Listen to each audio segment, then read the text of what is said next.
and that means that we do not have that much infiltration of water as it rains, so all of it flows downtown. So we still have all this coming up. I don't know if we should be complaining or we should be happy that we are having development, but then we are worried about in the future what will happen if it rains and everywhere in Nairobi is concrete. What will happen to the CBD? That is something that we should also be questioning before it gets to that level where we are complaining. I hope the drainage are constructed well.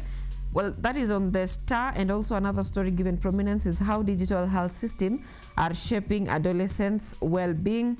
And Kwale County, free hydrocele treatment on the brink of donor exit threatens lifeline. That is on the Star. And the big interview of the Star, they're talking of CS Ruku, 1 year in office, my reform, and why Mount Kenya will still back Kenya Kwanza.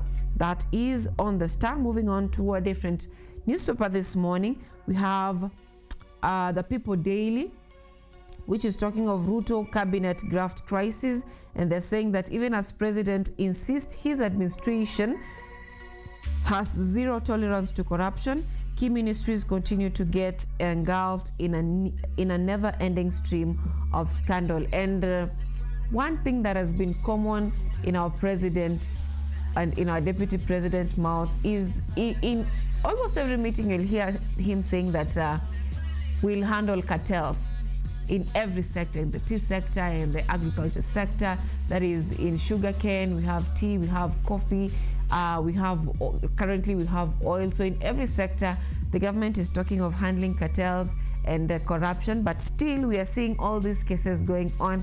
And if we move on to the Daily Nation, we have Energy Cabinet Secretary, that is Opiyo Wandayi, who says, I don't know, it wasn't me. This is concerning the illegal consignment that was in the country. And yesterday he was being grilled in Parliament, and he said that I don't know, it wasn't me. That is given prominence, of course, on the Daily Nation. And because the Daily Nation is having almost the same producers as Taifa Leo anasema singatu kingo. That is still in relation to the story of CS Wandayi, who says that Taifa Leo says waziri wa kawi Opiyo Wandayi ambia kamati ya bunge kuwa ushauri wake katika uagizaji wa mafuta ya shilingi bilioni 12 nje ya mfumo wa G2G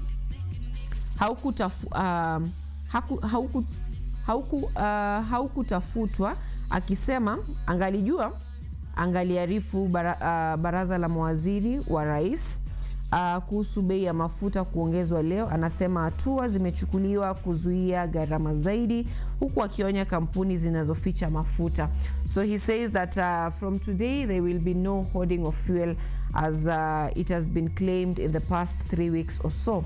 And still on gazeti la Taifa Leo, wanasema kwamba ODM sasa yaelekeza vigogo yaelekezea vigogo wa UDA lawama.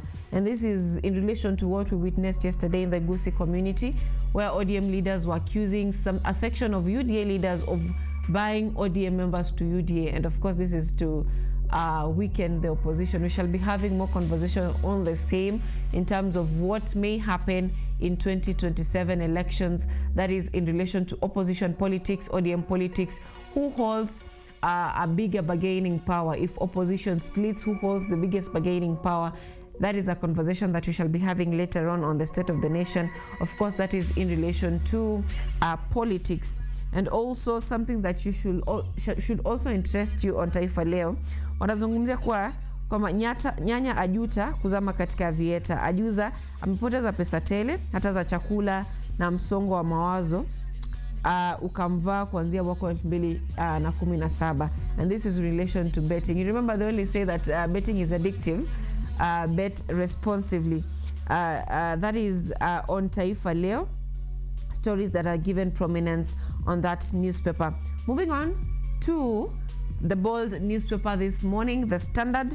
They're talking of fooling Kenyans, and they're saying nearly 2 weeks after the arrest of Mohamed Liban, Daniel Kipto, and Joe Sang, no charges have been filed, raising questions about the intent of the operation. As investigations failed to submit a file to prosecutors, the delays risk fueling suspicion that the spectated was meant to project action rather than deliver accountability, even as Energy Cabinet Secretary Opiyo Wandayi insists he will not resign. That is still on conversations on the oil saga that has been going on in the country. Those are the newspaper that we are having this morning, and of course from our neighbors, that is kule chini Tanzania.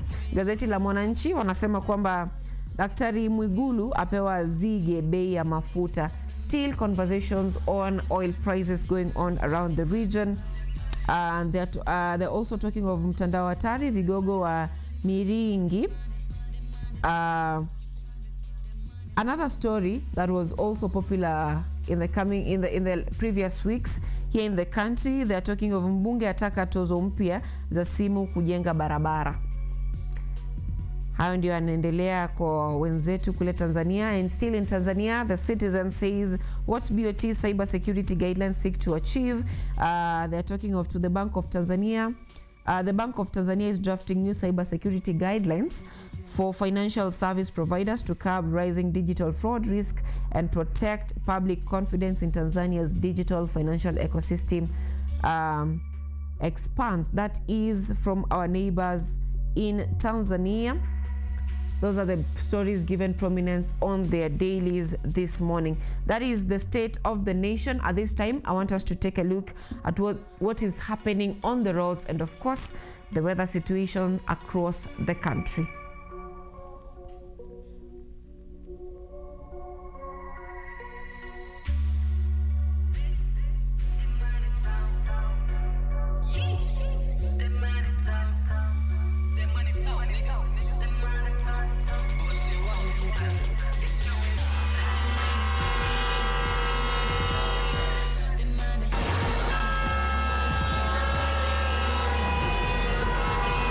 It is exactly 39 minutes past 7 a.m. and I'm looking at traffic in different tributaries leading to Nairobi Central Business District. As expected, to begin with where we are, that is Thika Road. I'm seeing Snalap from Garden City all the way to Pangani Interchange. That affects those coming from Kiambu Road. So if you're using that road, you're going to be staying along that road for quite some time. That is around, especially around KCM with KCA Survey. That is where heavy traffic begins from. So if you are going to town at this hour, you're going to be staying on that road for quite some time. Also, those people coming from Embakasi using the Eastern Bypass, wale watu wanatoka Utawala, you're also going to be staying on that route for quite some time. Other tributaries leading to Nairobi Central Business District, I'm not seeing so much to report. Those coming from Ruaka, Westlands, I'm seeing tiny patches of red, but mostly the traffic is moving smoothly with the little tiny patches of red and mostly green and yellow. That means traffic is not as heavy as other areas that I have mentioned. Those people coming from Kikuyu, Dagoretti, Karen, Kawangware, the traffic is moving quite smoothly compared to other areas. Those people coming from Lavington, I'm seeing traces of yellow. So the traffic is there. There is slowdown, but not compared to what is seen around Thika Road. And of course, those people coming from Junction Mall, kutoka kule juu, also the road looks quite okay this morning for you guys. Wale watu wanatoka Kilimani, Kileleshwa, traffic looks quite okay for you. And the only places around Nairobi Central Business District that I'm seeing traffic is tributaries entering the Mombasa Road. And of course, wale watu wanapitia All Saints, wale watu wanapitia around Nyayo Stadium, and those people using around Uhuru Park, those roads, both sides around Uhuru Park. So you're also going to be staying on that stretch for quite some time. Those are places I'm seeing majorly large traces of red. Kule Center also, I'm seeing there are very large traces of red, so you're going to be staying on that route for quite some time. So that is on the traffic update as of 7:42 a.m. And also a place that you should also note is around Junction Mall. that place is there's also slowdown around that junction, so you're also going to be staying on that path for quite some time. And moving on to what the Kenya Meteorological Department is telling us concerning the weather update. Of course, this is from the 14th, that is today, to the 20th of April 2026. Kenya Met says, let's begin with the rainfall. As indicated, they are saying rainfall is expected over several parts of the country, with enhanced intensity over the highlands east of the Rift Valley, including Nairobi. Strong southerly and southeasterly winds above 25 knots expected over parts of Turkana and Marsabit counties. Moving on to what they are talking of in terms of their biometric data, they are saying that cumulative rainfall above greater than 50 millimeters is expected during the forecast period in highlands east of the Rift Valley, of a few places in Murang'a, Nyeri, Embu, Kirinyaga, Meru, Tharaka Nithi counties, few places of northwest of Marsabit County, north of Wajir County, west of Mandera County. The rainfall is also expected highlands west of the Rift Valley, of a few places in some parts of Bomet County. The same rainfall above 50 millimeters is also expected southeastern lowlands and the coastal regions in few places in west of Kitui County, south of Tana River County, and some parts of Kilifi County. In terms of temperatures, minimum temperatures are expected to be lower than normal in most parts of the country, with the temperatures less than 10 degrees Celsius expected over some parts of Nyandarua, that is Nyahururu, Laikipia, few places in Nyeri County, and few places in south of Meru and Tharaka Nithi counties. And also, they've also given an update in terms of impacts on health, and they're saying that high risk of flooding in low-lying and flood-prone areas mentioned above, that is the areas I've mentioned that will receive above 50 millimeters of rainfall, increased risk of mosquito-borne diseases, that is malaria, dengue, Rift Valley fever, and chikungunya, and waterborne diseases including cholera, diarrhea, and typhoid due to rainfall and stagnant waters are also expected in those areas. And also moderate risk of respiratory illnesses and cardiovascular complications in areas expected to have cold conditions. Last week we mentioned of the cold conditions. If you have friends who are around, you've had some of them telling you of the cold that they are having, so you should also take note on that advisory that is given by the Kenya Met Department. If you're in those areas that are mentioned, make sure you keep yourself warm, and also if you are make sure that you have your water boiled or you drink treated water for that matter. That is on the weather update as of 7:45 a.m. this Tuesday.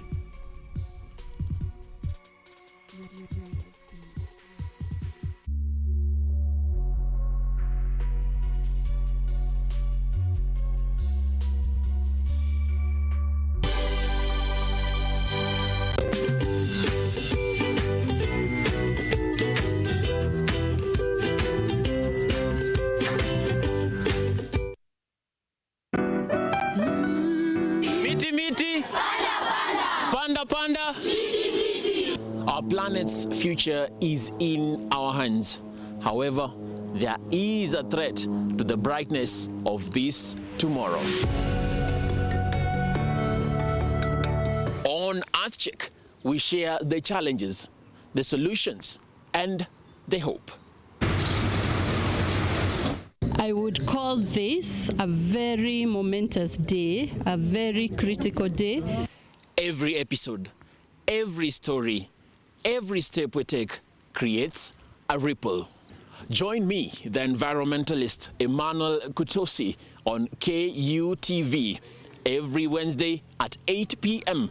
and be part of EarthCheck. Welcome.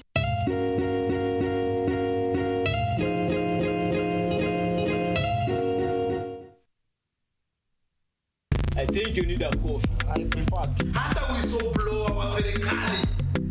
Haizi kuwa loud hivyo. Are you even a Gen Z? I know the problem with you people is that you Yeah, fact. Oh, thank you to all my top gifters. Tap the screen, tap.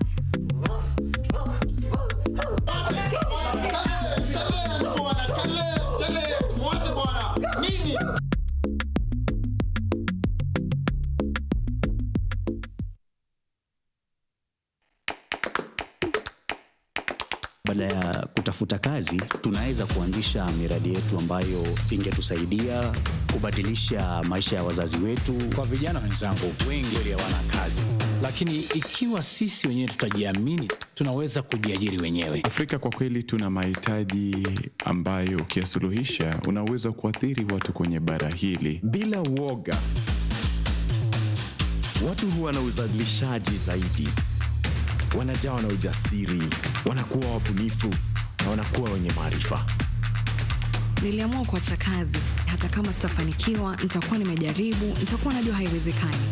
Hakuna kitu cha ajabu hapa. Kila anayepata ufanisi hufanya kazi usiku na mchana. Kitu kitakusukuma na kuwezesha kupata maarifa ambayo hukuwa nayo. Tunajaribu kutengeneza kitu kitakachopita mipaka ya nchi hii. Ikiwa unataka kubadilisha ulimwengu, anza na nyumbani.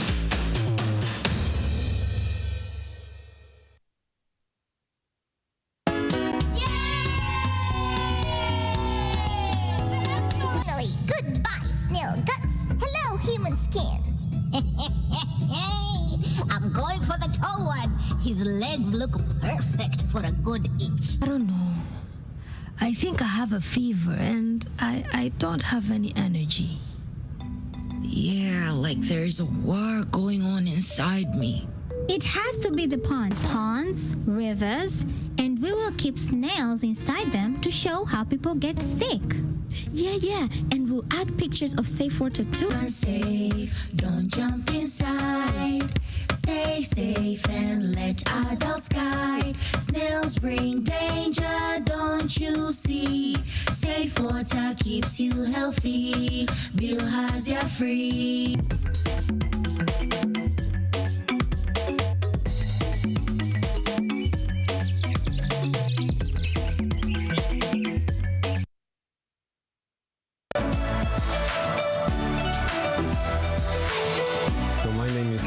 I'm Associate Professor in the Institute of Philosophy of Jagiellonian University in Krakow, Poland, and I'm the main coordinator of the CAFE project, which is being here hosted by Kenyatta University.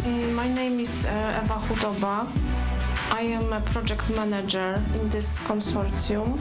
Keep watching cutting-edge research at Kenyatta University Television.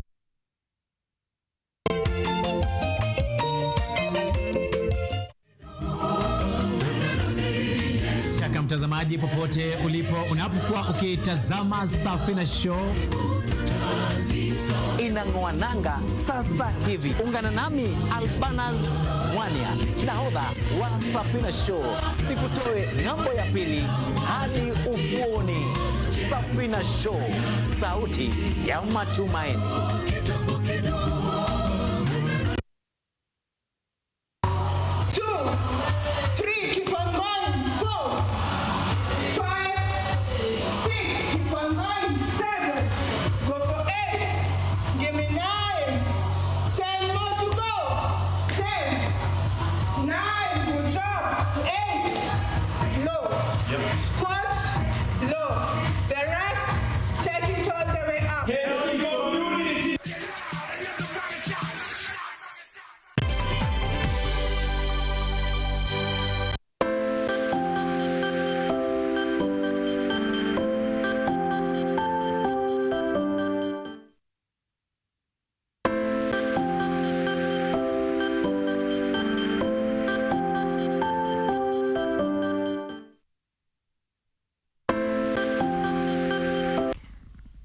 Welcome back. Now this is KUTV Rise Today, Biashara Tuesday specifically, and at this time I want us to take a look at what is shaping the world of news this morning. To set us off, Energy Cabinet Secretary Opiyo Wandayi yesterday put the record straight on the petroleum saga, where he highlighted that he was not part of the fake deal. Wandayi insists that there is no reason to resign, stating that the procurement of the vessel that shipped the controversial consignment importation was approved by former Petroleum Principal Secretary Mohammed Liban following a recommendation by a technical committee.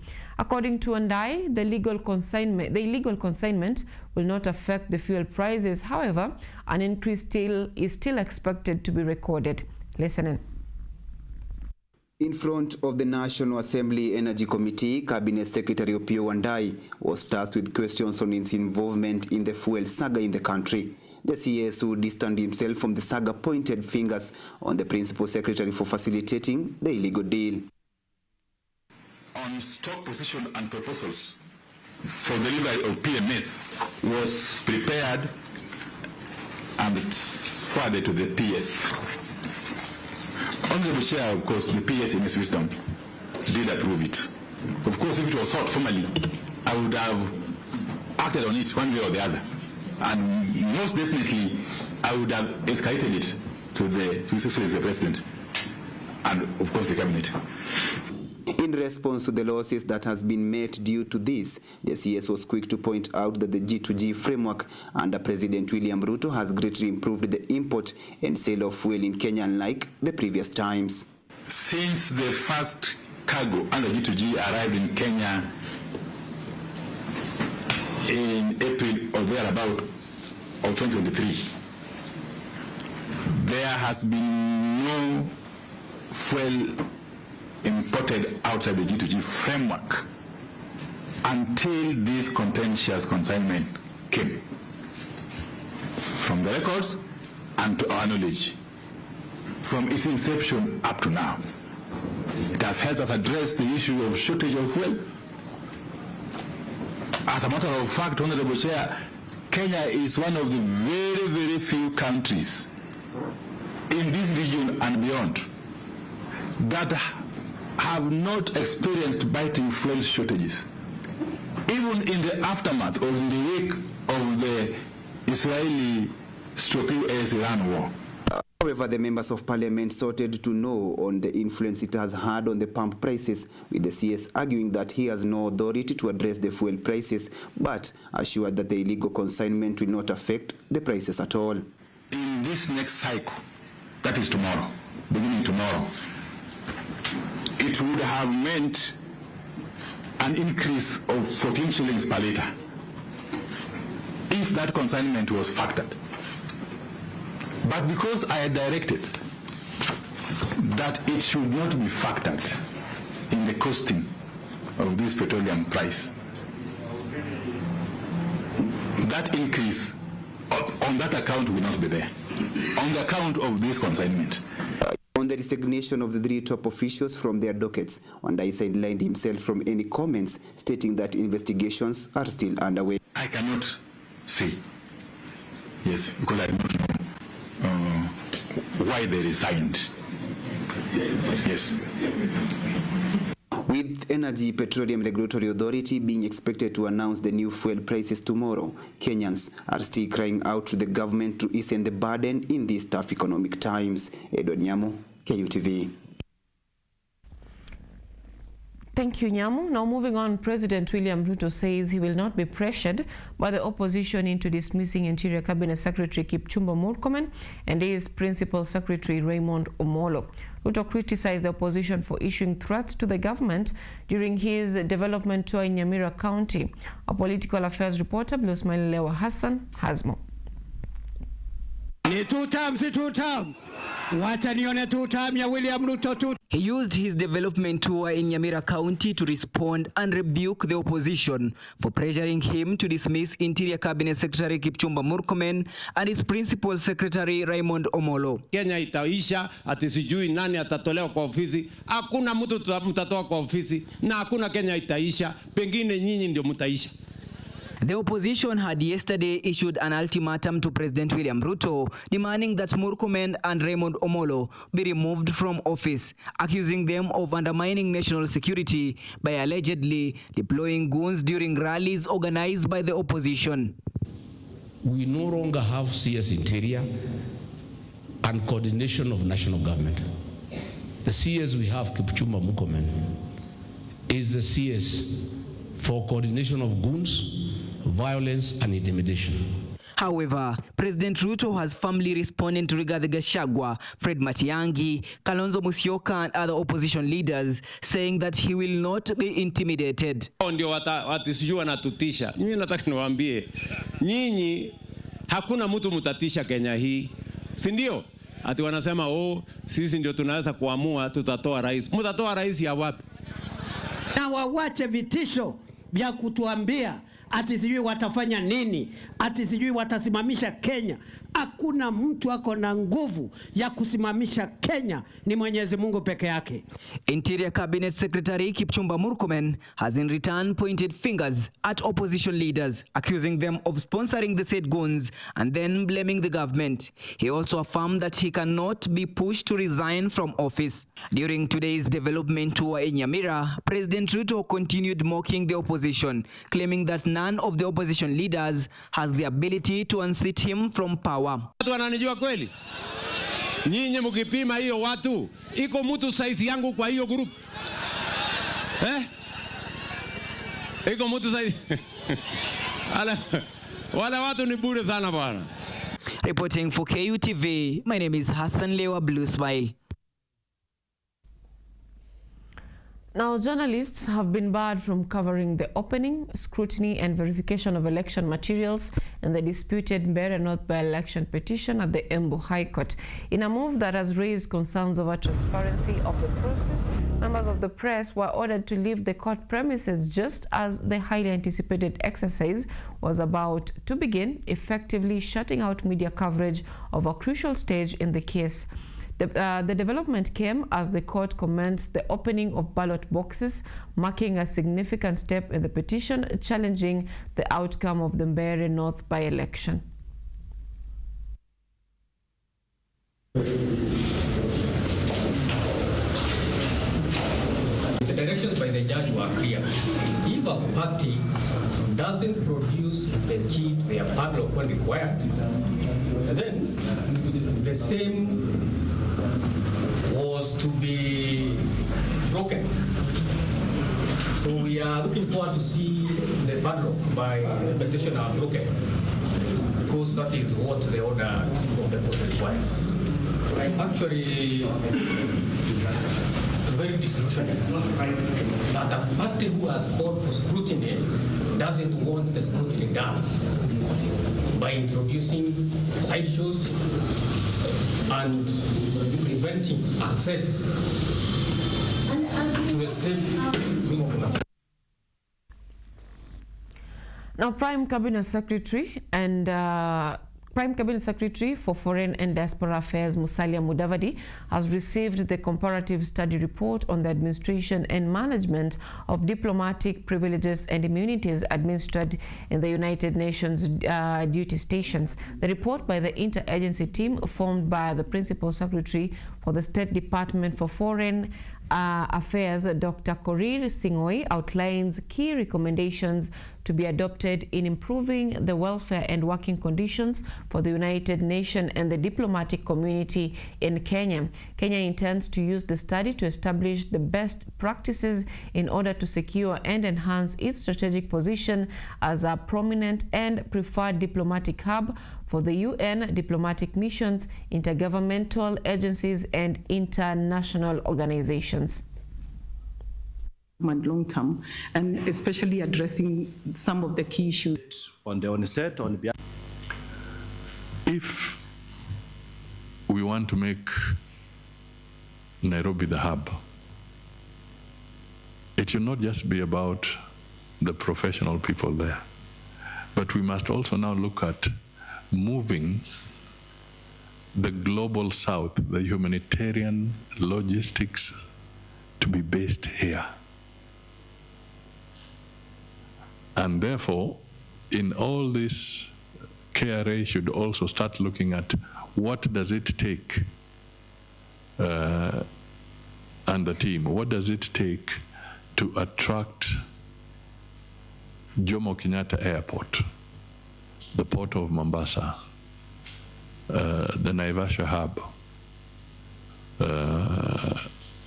Kisumu outlet, or nodal areas. What does it take to create Kenya as a UN logistical and humanitarian hub? Therefore, if we are looking at our tax laws, if we are looking at the immunities, let us not do it piecemeal. Let us also have a holistic perspective that how are we going to make this a logistical and humanitarian hub. We need to look at a whole ecosystem. And I want KRA to also apply themselves to this specifically.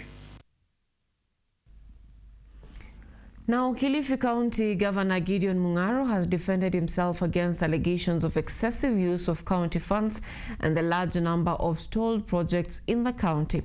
The governor says that his administration has prioritized completing the construction of the county headquarters. And as KUTV's Rajab Juma reports, Mung'aro claims he prioritized the project to reduce the high officers' rental cost paid by the county. When asked about stalled projects in Kilifi County, Governor Gideon Mung'aro did not hesitate to defend himself, explaining how the construction of the county headquarters had led to delays in some projects. Kaunti ya Kilifi kwa miaka 10 haijaweza kujenga makao makuu ya kaunti. Kwa miaka 3.5 sasa inaweka hata ghorofa 5 za makao makuu ya kaunti ya Kilifi ya kwanza. The governor was compelled to give a detailed explanation during the burial of his communication officer in Kilifi, after former Gongoni Ward County Representative Alfred Kiraga demanded answers on why Mung'aro's projects had stalled. Hii miradi mingine Mheshimiwa Gavana imestall mpaka saa hii. Tungeomba sana Mheshimiwa Gavana, nia ya kuanzisha hii miradi ilikuwa ni kupunguza msongamano wa shule yetu ambayo iko hapa Mapimo Primary School. Kwa hivyo hii miradi ikimalizika, Mheshimiwa Gavana, nafikiri sisi wananchi wa Gongoni tutakuwa tunafurahika. Mung'aro explained that Kilifi County is still renting office spaces for various departments, costing millions every year. He added that this is one of the reasons why the county's pending bill have been increasing. Kianza ofisi za MCS ama maofisi ya county assembly yalijengwa miaka 8-7 hayaishi, kila siku mkandarasi mpya, kila siku na pesa pia hawapati. He alleged that these were schemes by corrupt county officials and contractors from the previous administrations to defraud the county. Tuzunguka huku mitaani, kuna pending bill, sijui kuna nini.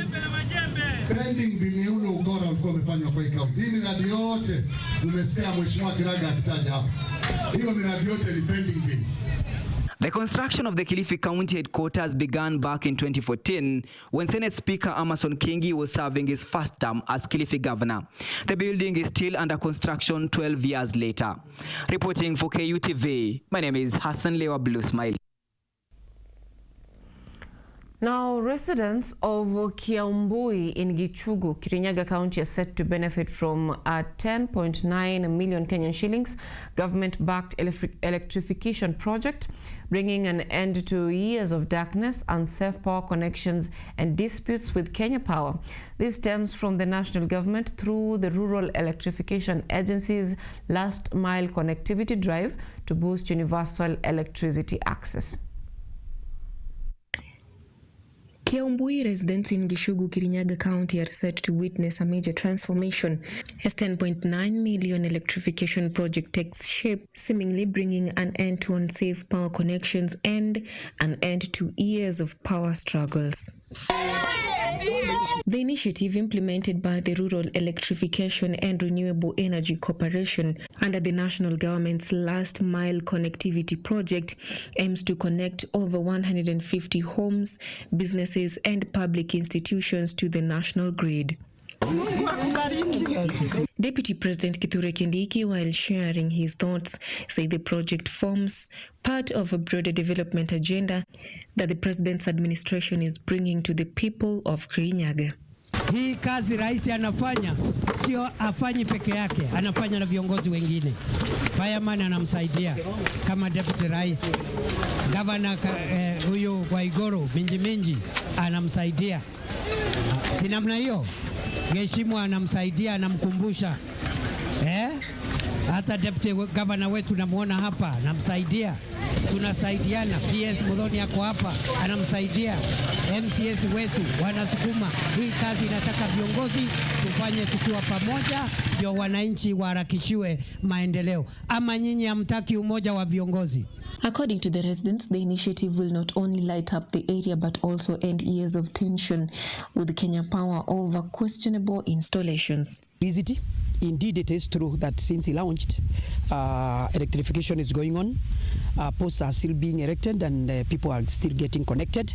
We are glad and we are happy, and we hope that the entire constituency will be given more light and more electricity.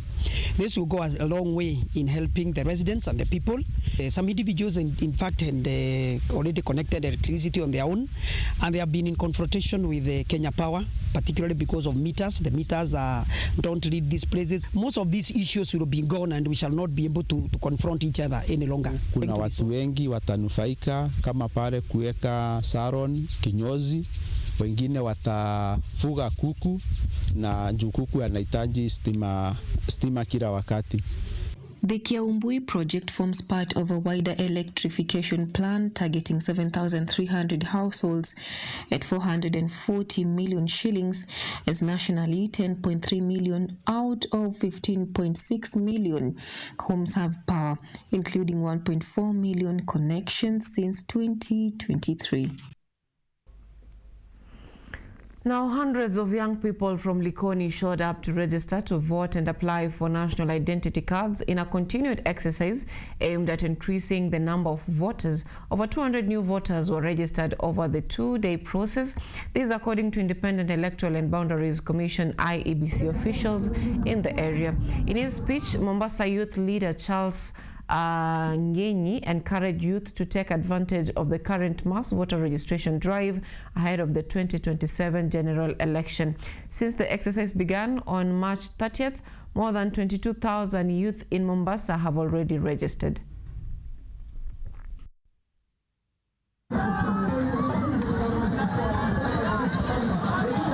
Natarajia kampeni hii iendelee kwa ile siku ambazo zimebakia. IBC wamesema kuwa wanatarajia kuregister at least 183,000 Mombasa. So tunasema vijana, ni wakati wetu sasa, tujitolee. Maana tumesema tunataka kubadilisha leadership ya Mombasa. The leadership landscape ya Mombasa. Leadership ni ya vijana. Na kijana usipochukua kadi, basi hiyo ni panganga. So mimi nawasihi na waaj wale vijana wetu wa Likoni wajitolee sasa, wachukue ile kadi yao kura, wapige kura kwa mabadiliko. Na tunashukuru the organizers wa hii event ambao ni kina Salim na timu yake. Nashukuru viongozi wapa, ikiwemo wale viongozi ambao walitangulia kina Kobelo na wale wengine. Nashukuru, ukiangalia hapa ni sura zote. Kuna sura za UDA, kuna sura za vyama vyote ziko hapa hivi. Na sura za ODM na wale wengine wote. So hapa hakuna uhasama.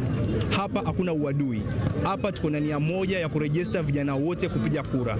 Wacha wachukue kadi, wachukue ile waregister kama wapiga kura, na 2027 tufanye uamuzi wa maana.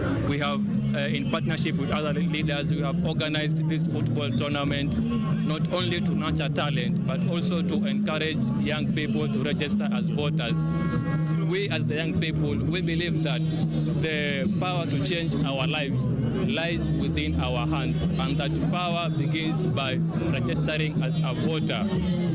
We, the young people, we account for the majority of the population. We account for the majority of the voters, but we remain underrepresented in the decision-making table. Now, 4 suspects have been arraigned in connection with a series of serious criminal offences, including robbery with violence and murder, following an intelligence-led multi-agency operation in Ukunda. The suspects, Bernard Mbusu, Isaac Kinoti Kobia, Evans Mudengi, Mutaki, and Mwangi are linked to a robbery and violence case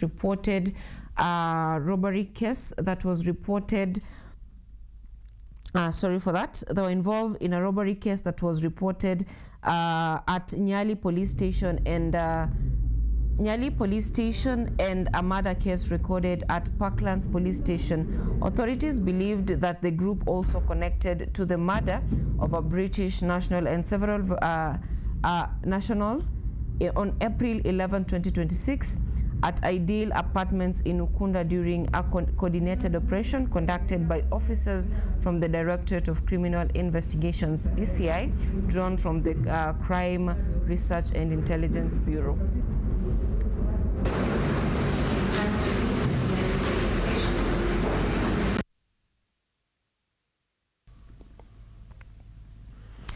In agribusiness this morning, in efforts to address the impacts of climate change, higher education institutions continue to serve as hubs of innovation and modern solutions in the agricultural sector.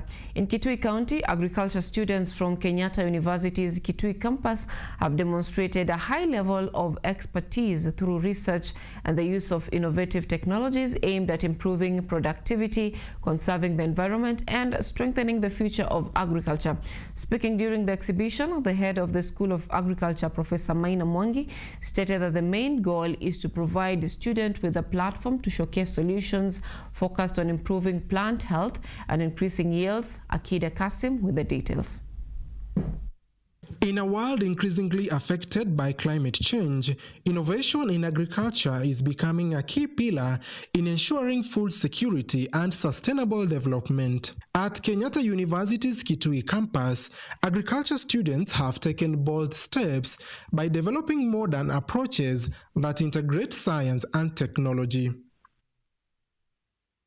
Through innovation exhibitions, students presented their project before a panel of judges and lecturers, showcasing solutions aimed at improving plant health, increasing productivity, and protect the environment. According to the university leadership, these exhibitions are an important platform for nurturing students' talent and positioning the institution as a future hub of innovation in agriculture and science. Speaking during the event, Professor Maina Mwangi praised the students for their creativity and skill in applying modern technology in agriculture. We are well prepared as a school. We have all the specializations in the different departments, from the crops production, animal sciences, the agribusiness side, and our two sister departments, which are based in main campus, really speak to the theme of environment and climate change management. We link very well together. We work in a multidisciplinary manner.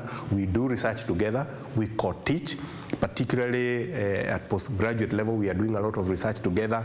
We link well to the county governments around here, to our research organizations like KEFRI is not far from us here, and we have many other government agencies where we are working together to make sure the work we do here, we can connect the academic, the research, technology transfer, and address the needs of the communities and that are around us.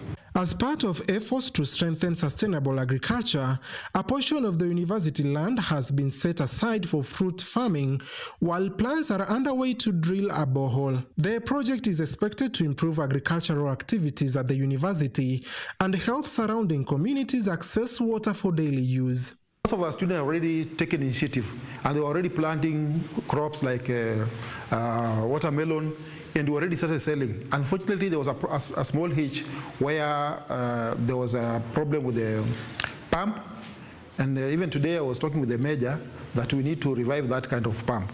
So once we have that pump running, we'll be a center of excellence in terms of production and irrigation, and most likely we are going also to plow back to the community so that we also are getting some water. Based on this, I think with these kind of ideas, the kind of farming in the dry and area is going to be more and more attractive. Education and innovation experts say platforms like this are essential in giving students opportunities to generate new ideas that will transform the future of agriculture. And the Kenyatta University Kitui campus is situated in a semi-arid area of Kenya, where there is great potential for the school to impact in the environment.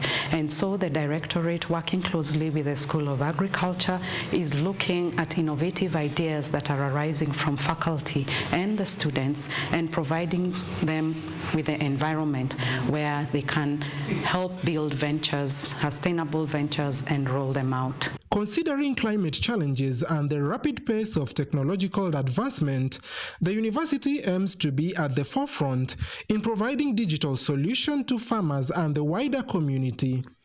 Our vision in the future is that we are going to be in the forefront when it comes to the solutions of climate change in the drylands. And from what has happened this day, the issue of making agriculture being digital or coming up with the digital apps which make it very easy for the farmers to be able to apply the climate smart technologies in their production has really come out so well. And it is our hope that this becomes an yearly event, and in the future we intend to even expand it further. Besides having the private sector with us, we also wish to have the community to come and learn together with us. A total of 10 student groups presented their innovation projects. The winners were received various awards. The first place winner received a trophy and 25,000 Kenyan shillings.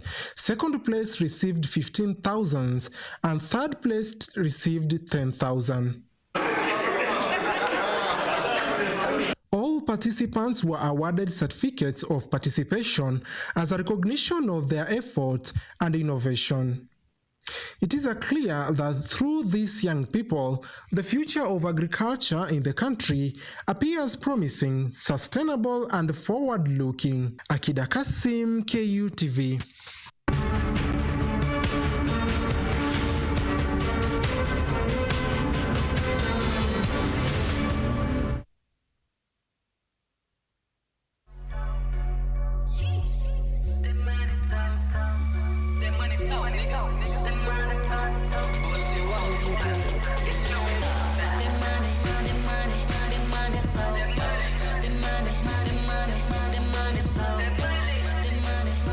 Now that brings us to the end of our news update this morning. Our reporters have been up and about preparing different news items, different stories covering different ideas from the public and of course those who are around us. And right now I want us to take a look at a sample of their work, what they have been doing behind the screens. With milk production, if we looked at our kettle at the time, most farmers were producing about 2 liters of milk per cow, which is very little, and considering the price then. So we provided AI services in every household and upgraded their breeds, which are now moving to producing twice the amount of milk that they were producing then, which is about 5 liters, and we're working to increase that to 7.5 and hopefully to 10 and 15 by continually providing the seed that is required through our AI artificial insemination program. The second thing is now that they have a lot of milk, where do they take it? So we worked together with our cooperative, dairy cooperatives, and we built their capacity. We started with 4, and for those ones we provided milk coolers, we provided them with generators so that they are able to have power throughout, even if there is fluctuation of electricity. We provided yogurt making machines so that they can do value addition to the milk that they receive, and also boilers so that they can pasteurize and also pack a long life milk. That way, the farmers who we've convinced to increase their milk production are guaranteed a market. We provided milk howlers that collect milk from these various homesteads, and we also provided the milk cans as well, so that the standard of the milk is also maintained. And these milk howlers collect the milk, they take them to the cooperatives process the milk, and they pack, add value, and then sell to the market. And you can see that value chain. And what that does also, it has increased the amount of money that our farmers are making from the milk. We in Kirinyaga County currently we are carrying out foot and mouth disease vaccinations, which is unique from the previous way of doing it. We are doing it in a more digitized way, whereby we are using the cooperatives and also we are receiving the subsidy through e-voucher system. We are combining the vaccination with registration of the animals. It's good to understand that each and every cow has a unique muzzle. So we are doing muzzle identification of the animals, the way we do animal identification using the fingerprints. The importance of the animal registration is one, for the purpose of allocation of resources when it comes to Kirinyaga County, we'll be in a position to know how many doses of vaccines we need. If it is in case of feeds, how much we need for Kirinyaga County, among other resources, including the human resource part of it.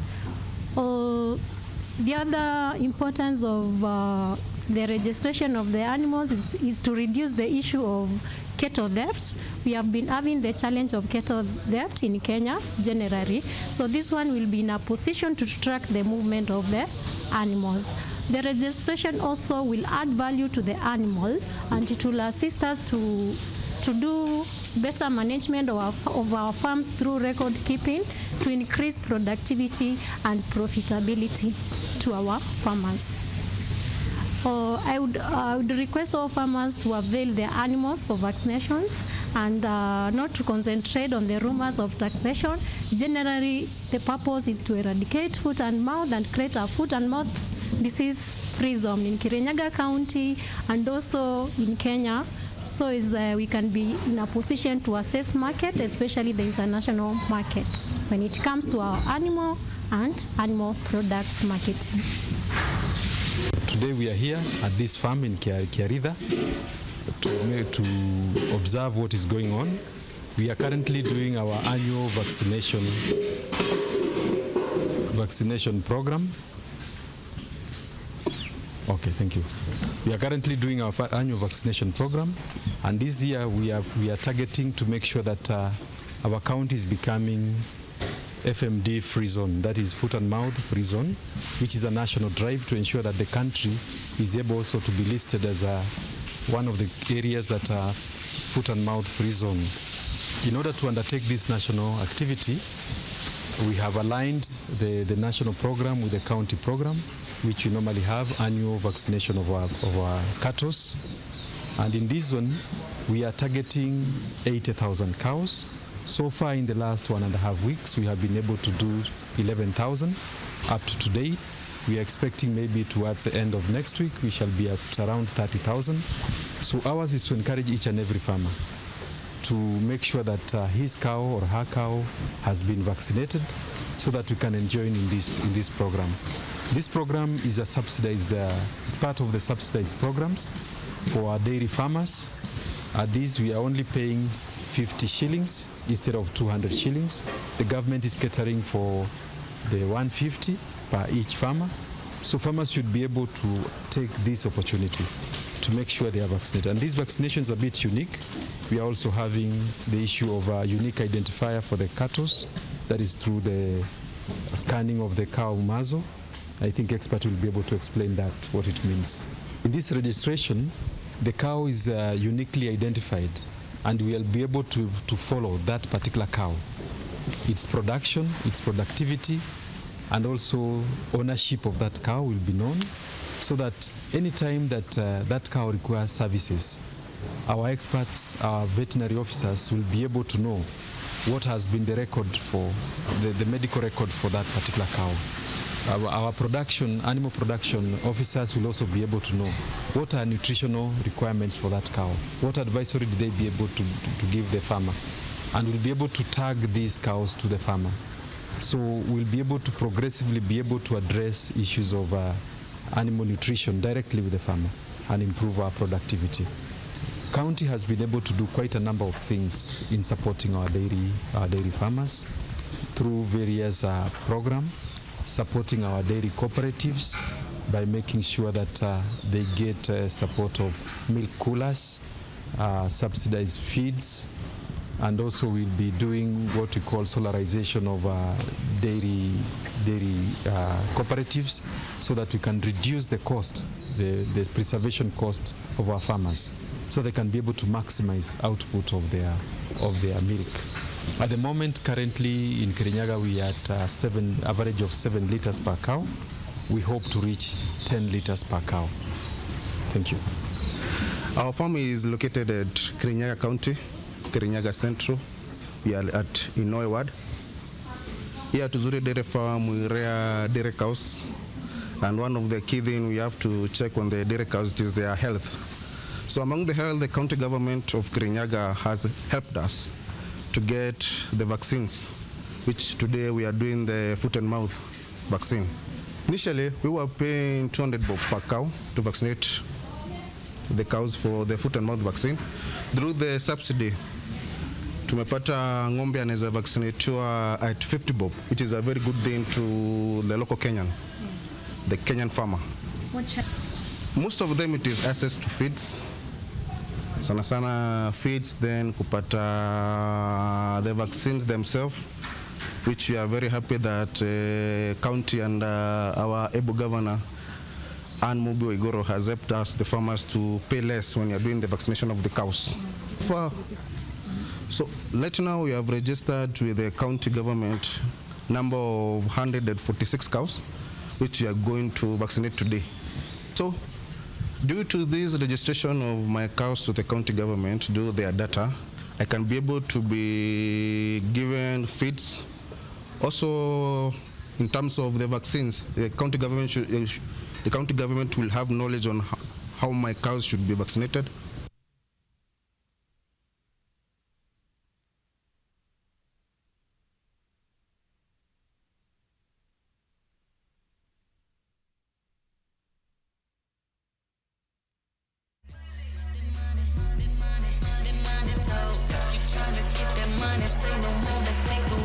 Now we are moving from a phase where farming was meant or was perceived to be for the older generation. At this point, we are seeing young millionaires who are farmers, and this is an area that is really not well tapped into, despite the fact that most government funds are directed towards the sector. So money is directed towards the sector, but it lacks people to use it. So with artificial intelligence, with use of technology, with use of using genetically modified seeds and plants, it's possible for us as young people to create job opportunities for ourselves and not expecting someone else to be creating jobs for us. We have the government having subsidized fertilizers. We have county governments like Kirinyaga who are coming up with opportunities to fund young people, to fund businesses that are agribusinesses, or to fund farmers to encourage food production, and of course to also encourage entrepreneurship. So if you are stuck feeling like, which area should I get in? If you can get a piece of land, if you can hire a piece of land, that is an area that is quite profitable if you get in. Ask anyone who has been in the agricultural sector and they will tell you that it's a sector that has really paid off. Of course, there are ups and downs, good days and bad days, high seasons and low seasons. But of course, if you're winning big. If you're losing, the risk is not that much unless with the changes in climate. Now, talking of climate, we have the urban population, which is rising on a very high note.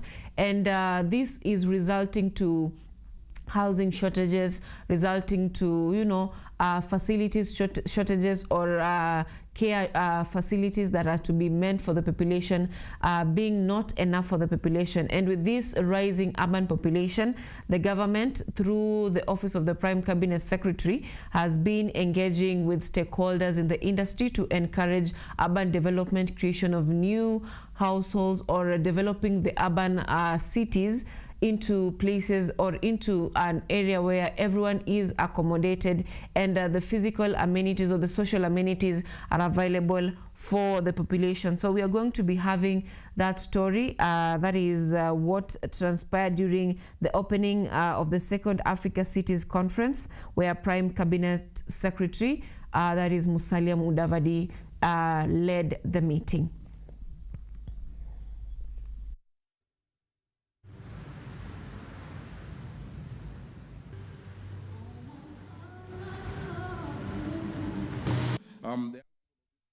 Nation, and I can say in Nairobi, are at the forefront of helping us create solutions to address the challenges that we're facing, be it in housing, be it in use of technology to address many of our challenges. But the young people must be seen as an asset and not a challenge. Cities are not just buildings. Cities are not just roads. Cities are not just landscapes. Cities are people. It is a great honor for Kenya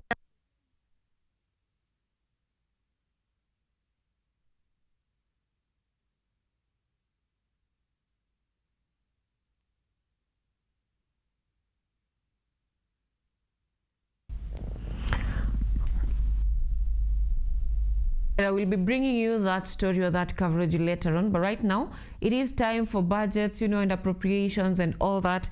And President William Ruto assented to the Supplementary Appropriation Bill 2026 at State House, which increased Kenya's fiscal year 2025-2026 budget by 393.1 billion shillings to strengthen health services, education, infrastructure, housing, and other priority sectors nationwide. I want us to take a look at that event of the assent of that bill. Supplementary Appropriations Bill 2026 has today been assented to by President William Ruto at State House, raising Kenya's 2025-26 fiscal budget by 393.1 billion shillings to boost health services, education, infrastructure, housing, and other key sectors across the country. This state ceremony is convened pursuant to Article 115 of the Constitution for the presidential assent to the Supplementary Appropriations Bill 2026, being National Assembly Bill number 16 of 2026. The government says the health sector will receive significant allocations, including 4.7 billion shillings for medical services and 775 million shillings for public health standards. Officials noted that 4 billion shillings would clear pending bills under the defunct National Health Insurance Fund, NHIF, while level 4 hospitals will get 675 million shillings for upgrades, with 5.4 billion shillings set to support doctors' internships, raising the total to 9.8 billion shillings, alongside funding for Moi Teaching and Referral Hospital and vaccines. Together with the Budget and Appropriations Committee, this bill proposes to do three things. One is to approve the Article 223 withdrawals, which were made due to unforeseen circumstances, including security, disaster, including the drought that happened the other day, and other special arrangements. With the biggest share being 60 billion shillings, which is allocated to security, including 2 billion shillings for the compensation of victims of protest. The education sector has received 45.28 billion shillings, reflecting the government's commitment to deepen reform and the policy of universal schooling. For the first time in many years, Your Excellency, the supplementary appropriation has not in any way reduced or compromised the development budget, but has actually preserved it and enhanced it. The Budget and Appropriations Committee declined any attempt to reduce or compromise the development budget in favor of the recurrent budget, Your Excellency. Held Higher Education Notes Board and University Funding Board for purposes of sponsorship, the scholarships.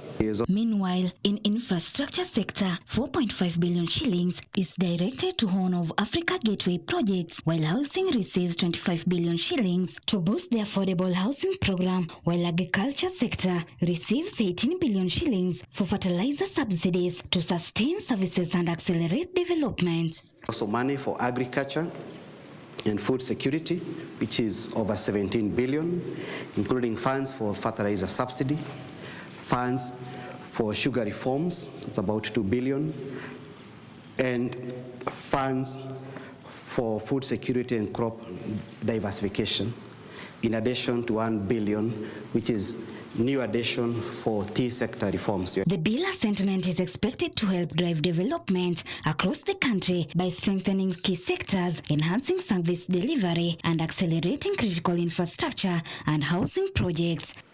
to the Cabinet Secretary for the National Treasury for implementation, the Speaker of the National Assembly. Atenka Negunda, KUTV.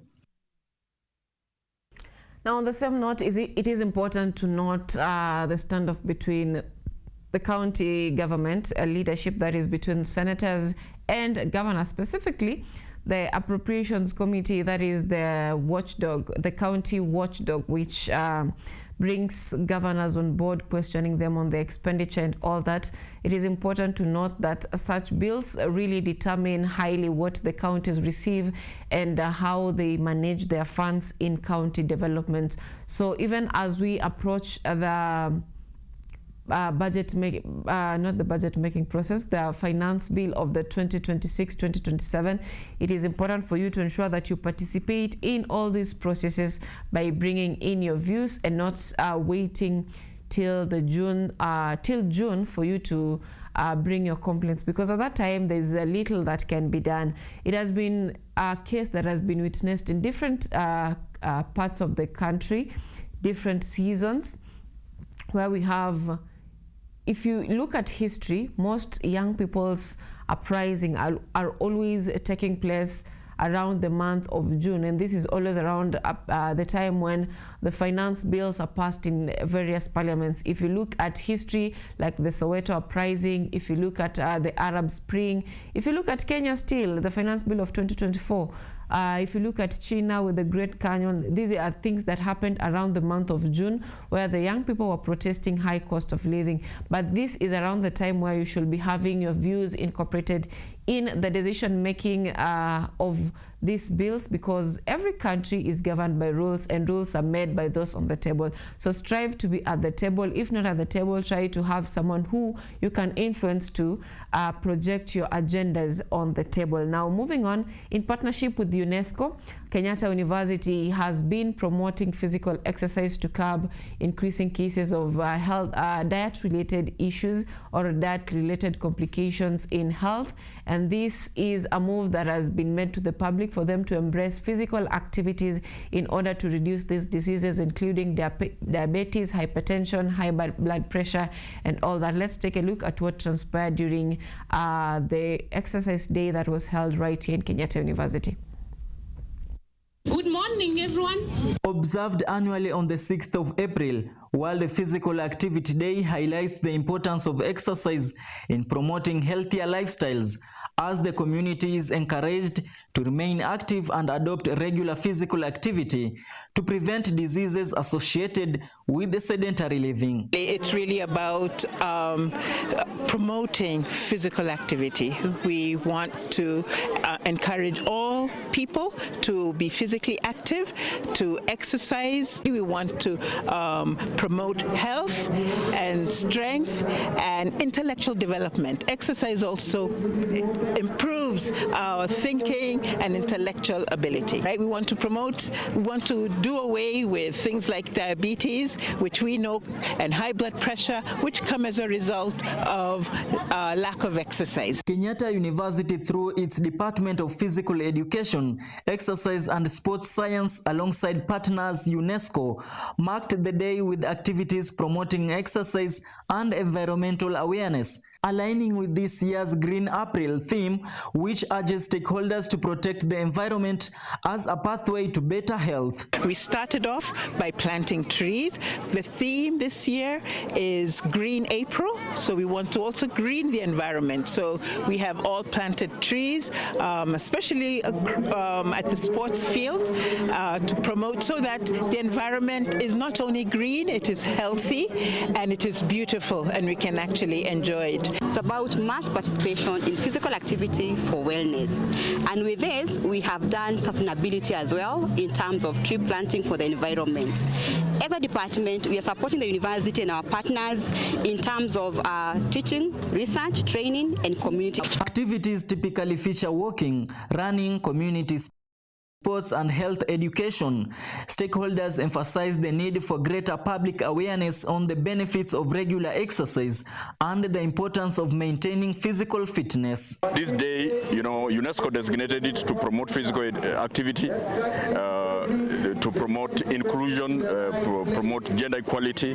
This is just to bring the knowledge that it is very important to not just to sit in your sitting room, watch television. So we have to fight non-communicable diseases using physical activity. Sports were highlighted as a vital tool for development, promoting peace and uniting communities, as stakeholders also acknowledged Kenyatta University for taking the lead in recognizing and commemorating the day. Kenyatta University has been doing it very well, bringing the community, bringing the different stakeholders around the celebration of the value of sport for inclusion, for development, for peace, for reconciliation.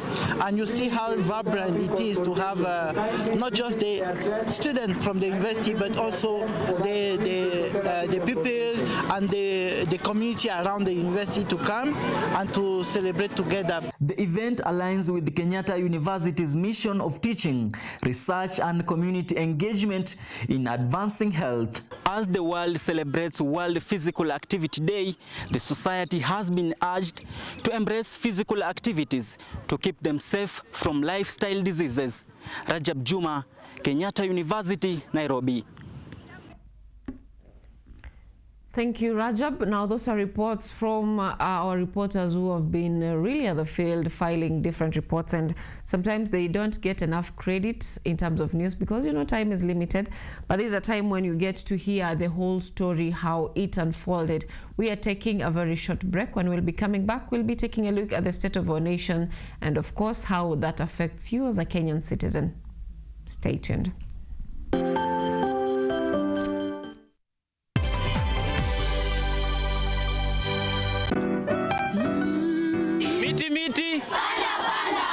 Panda. Our planet's future is in our hands. However, there is a threat to the brightness of this tomorrow. On Earth Check, we share the challenges, the solutions, and the hope.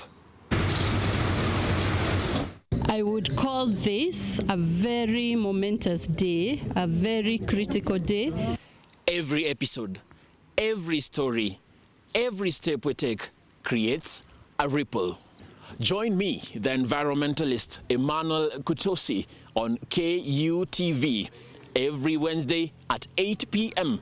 and be part of Action. Welcome.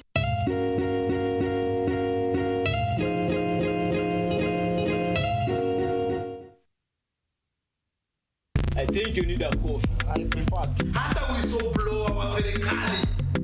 Haizi kuwa loud hivyo. Are you even a Gen Z? I know the problem with you people is that you fear facts. Oh, thank you to all my top gifters. Tap the screen, tap.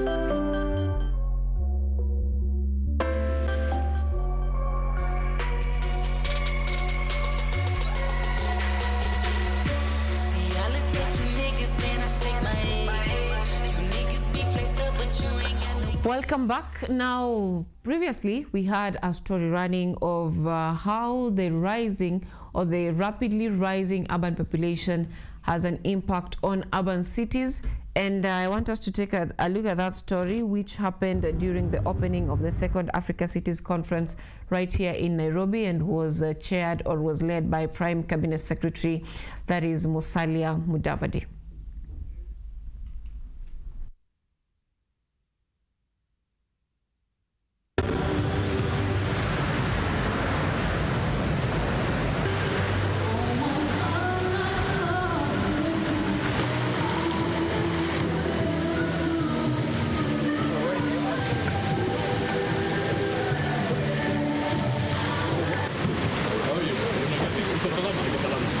Okay. Yeah. Karibu.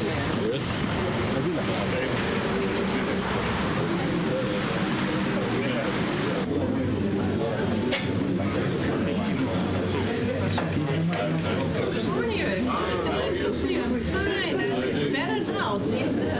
It's amazing.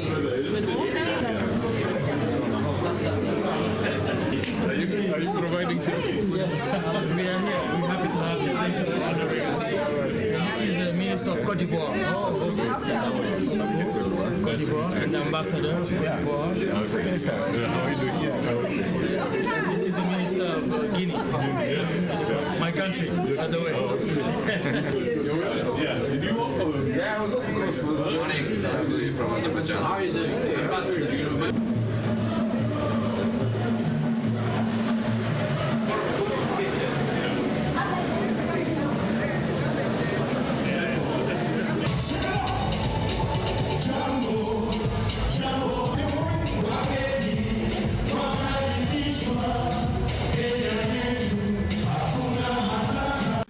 The young people of this nation, and I can say in Nairobi, are at the forefront of helping us create solutions to address the challenges that we're facing, be it in housing, be it in use of technology to address many of our challenges.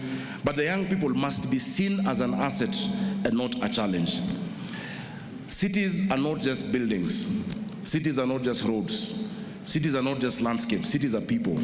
The biggest asset some of our countries have, unlike many of you with gold and oil, we have nothing, much to speak of under the ground. Our biggest asset is above the ground. And that's why we've chosen to focus on the human capital of these young people.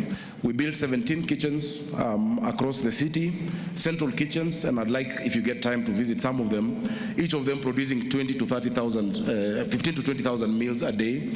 And to date, we feed 325,000 children every single day in this capital city of Nairobi. It has had many other benefits. School enrollment has gone up 40%. We are using technology. The watch I'm wearing is not a fancy Rolex. This is an NFC device that was created by the young people in this city.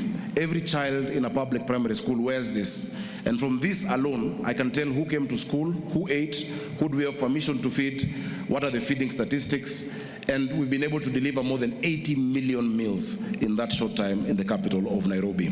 That is just an example of how we can co-create with our young people and how we can come up with homegrown solutions for the challenges that we have. You need to visit the housing.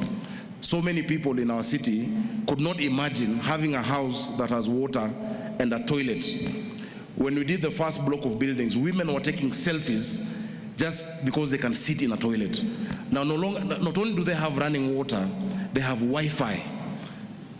They have piped gas. How many of you have piped gas in your houses?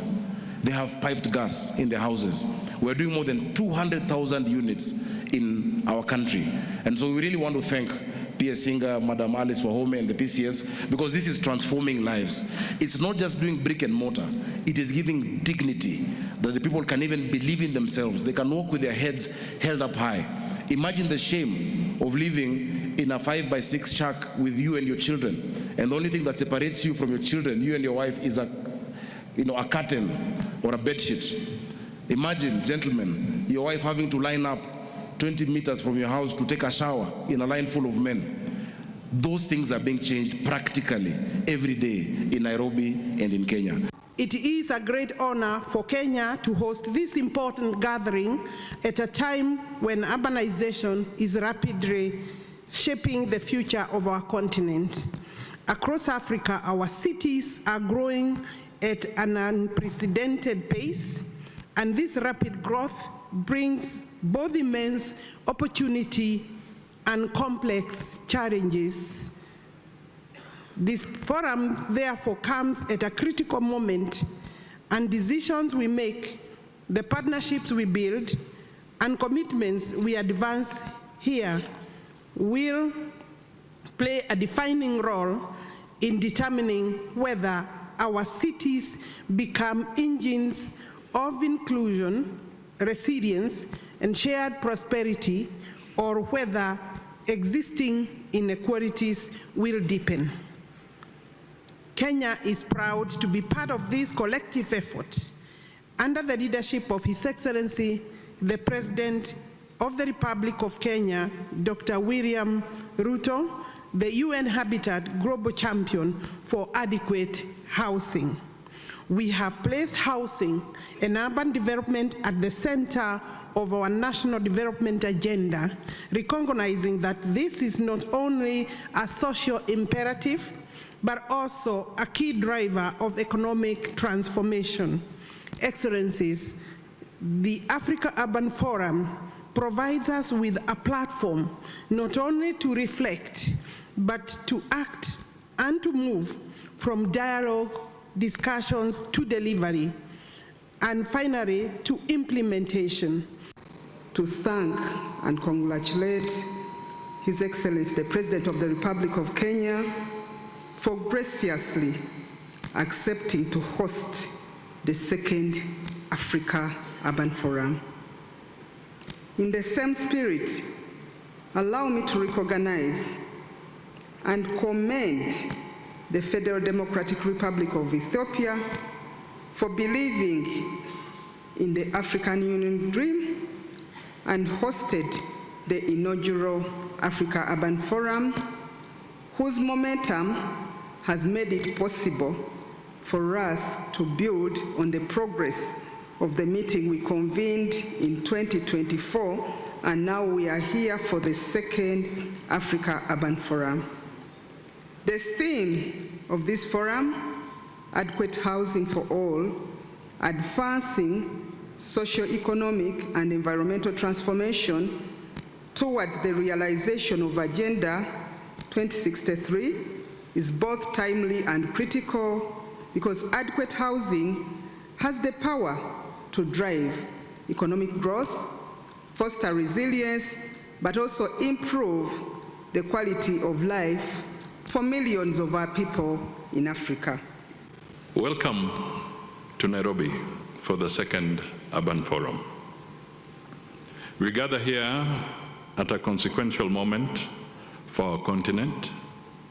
Africa is urbanizing at a pace and scale without historical precedent, with its urban population projected to double from 700 million to 1.4 billion by 2050. Within a single generation, our cities will absorb hundreds of millions of new residents. This transformation will shape not only the physical form of our settlements, but the very structure of our economies, the resilience of our societies, and the trajectory of our development. The central question before us is therefore not whether Africa will urbanize, but whether this process will be guided with intention, foresight, and discipline. Across our countries, we are confronted by realities that are both urgent and familiar. Persistent housing deficits, the rapid expansion of informal settlements, overstretched public services and infrastructure, increasing air pollution, and growing exposure to climate-related risks.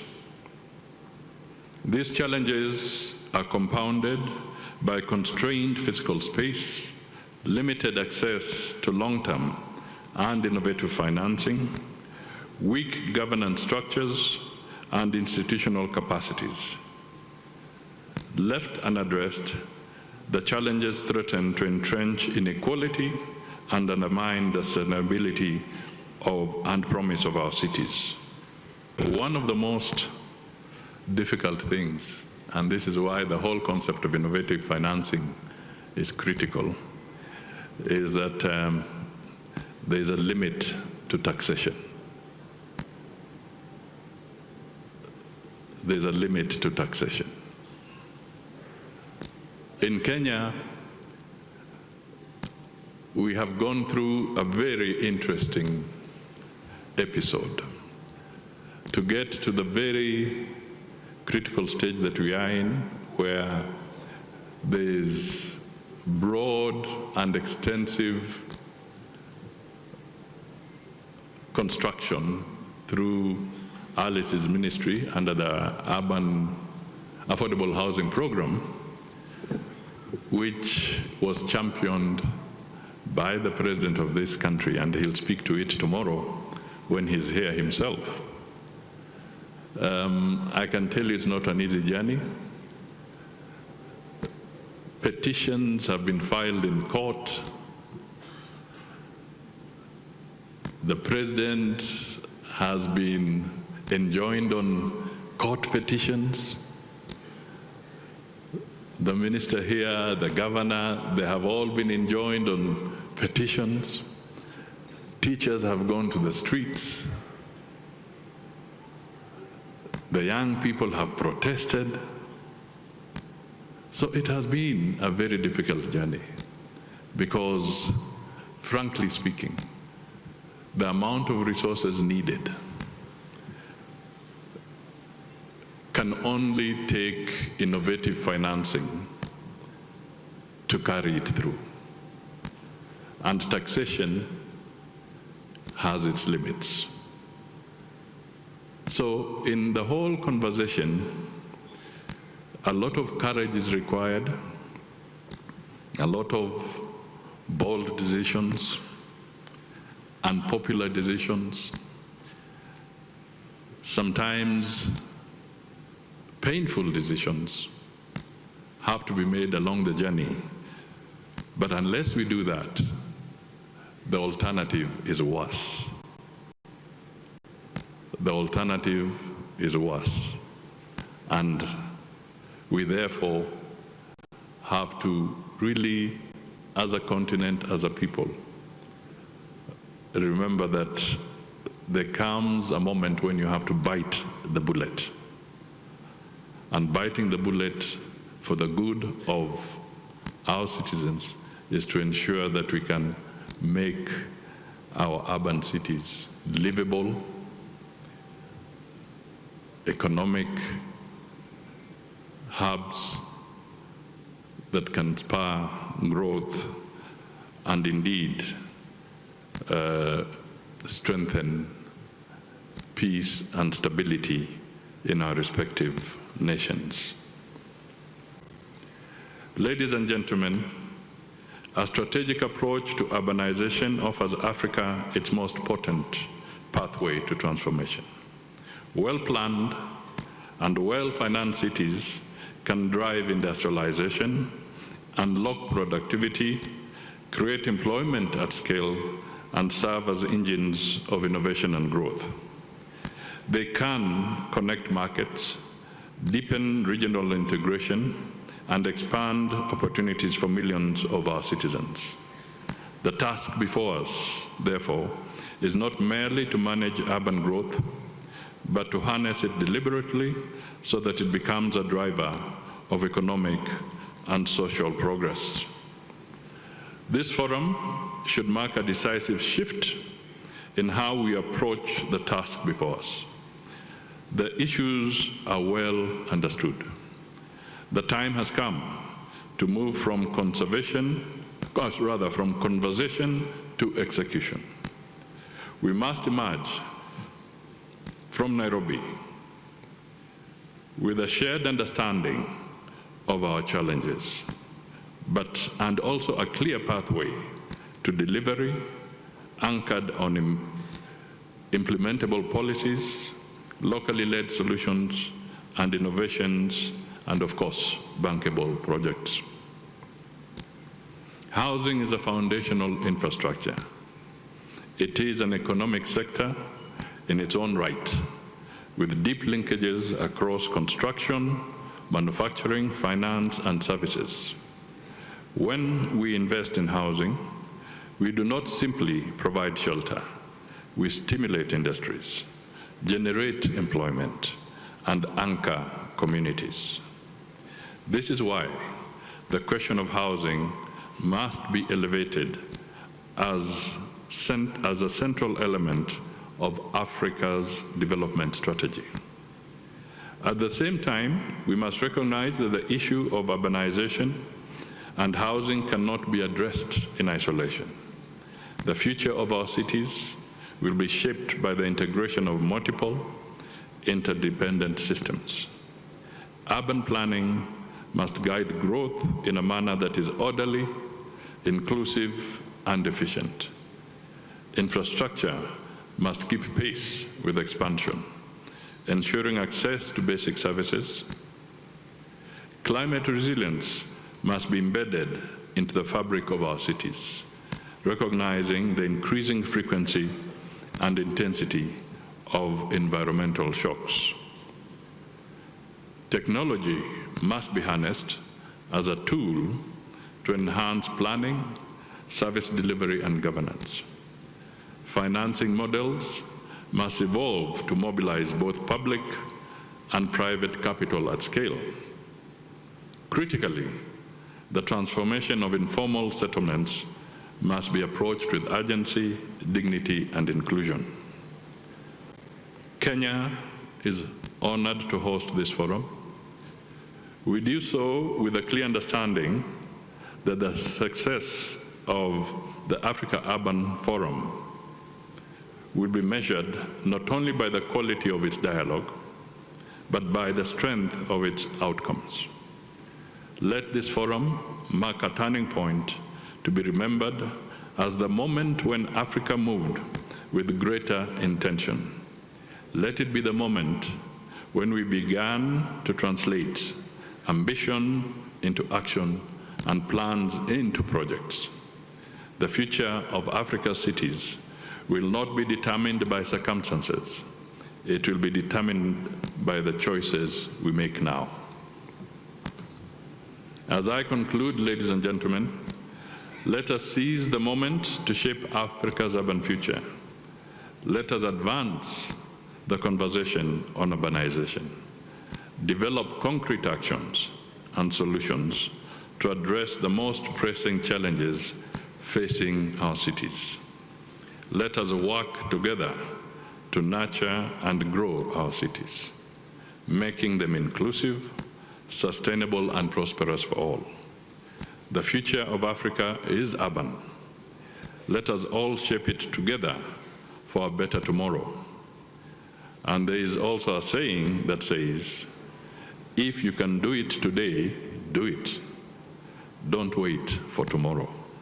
Let me wind up by expressing deep appreciation to Honorable Alice Wahome, the Cabinet Secretary for Lands, Public Works, Housing and Urban Development, and her team for working round the clock to organize this urban forum.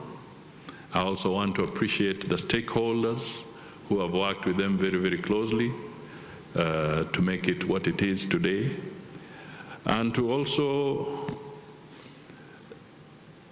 express our appreciation to all participants, particularly those from beyond our borders. I'm told there are close to 40 ministers within our midst responsible for matters related to urban growth and infrastructure. There are very many heads of delegations, so many experts in this room.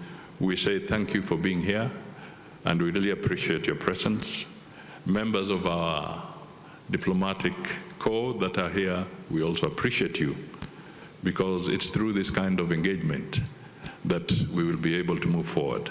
This is a good moment for us, because it's through this kind of experiences that and exchanges that our citizens appreciate that unless we move, we can always continue imagining that we are the best. As they normally say in the African saying, you'll always imagine that your mom is the best cook until you move and have a taste of your neighbor's food. Then you realize, wow, there is somebody else who can equally cook very well.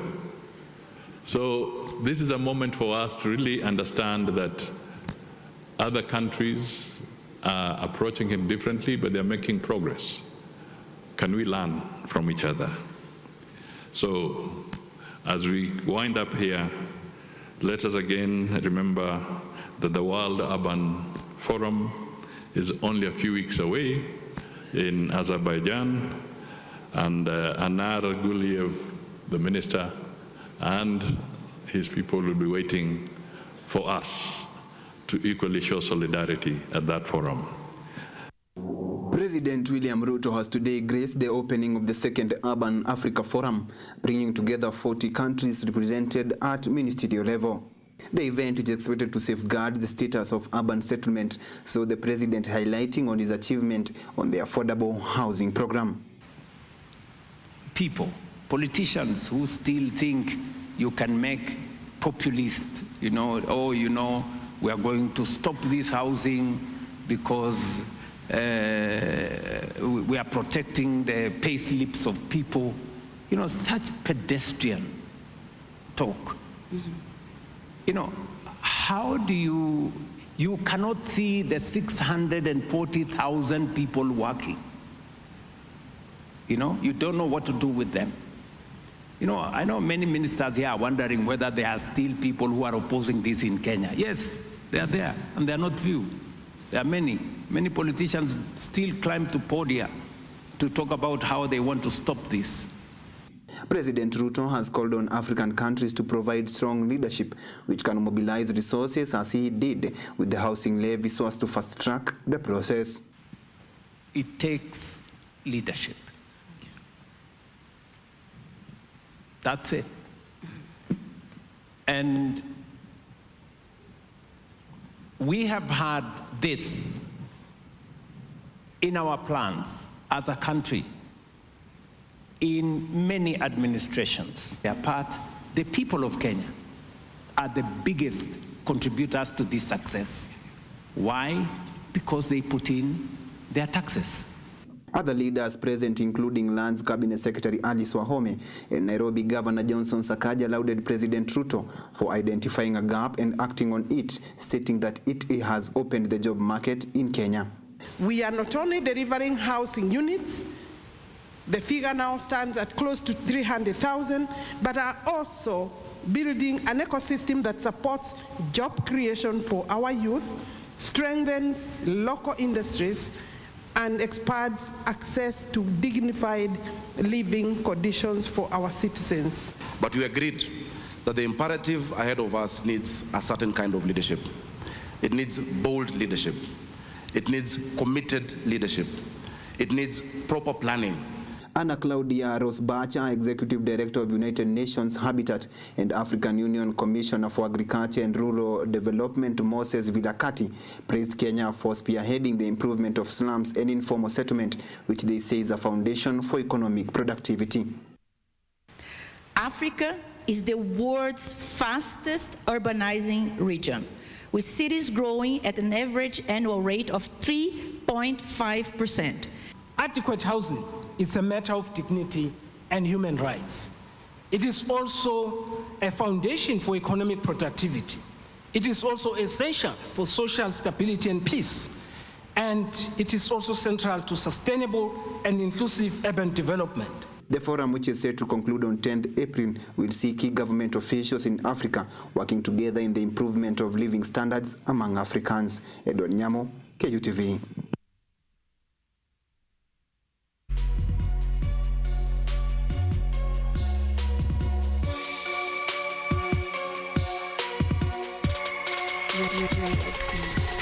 All right, now despite complaints from the public of the high cost of living, experts say that Kenya's economy is showing signs of recovery driven by reforms in public finance, growth in tourism, and improved performance in the banking sector. Stakeholders are now calling for skill development, strategic partnerships, and innovation to sustain this momentum. Here is more on the business news.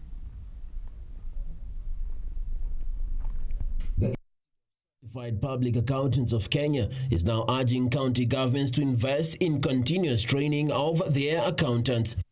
Oba lobi langu la kwanza ni kuomba magavana wetu, kama wale wanasibu wetu wako pale kwa counties hawajapata hizo pesa, tunaomba watenge hizo pesa kwa bajeti ndio waweze kuwapeleka training tofauti na ndio waweze kukua na ule ujuzi wa kutekeleza mahesabu ile inafaa kulingana na kisheria. Speaking in Embu, ISPAC Mount Kenya Chair Paul Njuguna says evolving audit standards and new technologies demand regular upskilling to improve accountability. He notes that many audit queries flagged by the Office of the Auditor General are often due to gaps in technical capacity rather than outright misuse of public funds. Kuna mpangilio mpya kutikana na ile mikakati imewekwa na bodi za kitaifa vile mahesabu inafaa kufanywa.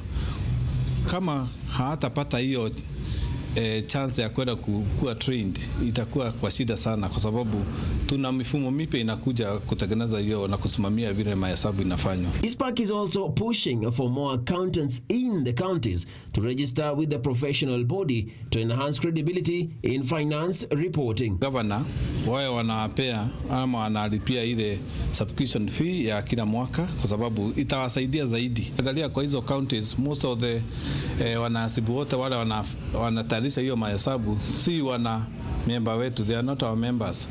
Na ndio sababu tunasema wakuwe members wetu, kwa sababu tuko na mikakati tunafaa kuonyesha vile hiyo mahesabu katika county assembly vile inafaa kutengeneza na kutayarishwa. At the same time, the tourism sector is gaining momentum through strategic partnerships. Thank you. Thank you very much. The Kenya Tourism Board has teamed up with Visa INC and Kenya Airways to roll out a 6-month travel campaign offering discounts of up to 8% on flights. We are extremely excited to announce this partnership between Kenya Tourism Board through our Magical Kenya brand, Kenya Airways and Visa, that is seeking to strengthen Kenya's position as a premier global tourism destination through innovative data-driven marketing. The initiative aims to boost both domestic and international travel while leveraging data and digital payments to enhance visitor experience and grow tourism numbers. Partnerships like this, whether it is educational trips, whether it is exposure, whether we are talking about the best offers and the best deals, there's always talk that it's expensive to fly within Africa, but Kenya Airways is committed through our KQ Holidays product to offer leisure rates. This comes as Kenya recorded a strong tourism performance in 2025, adding about 500 billion shillings and attracting 7.9 million visitors. So enabling tourists to come with a very simple, frictionless, seamless payment experiences, but also partner with you in the space of data, help you to navigate with a lot better understanding on who is coming, what is their behavior, how they spend, how they bring revenue to the country. International arrivals grew by 9%, outperforming the global average and reinforcing Kenya's position as a top travel destination.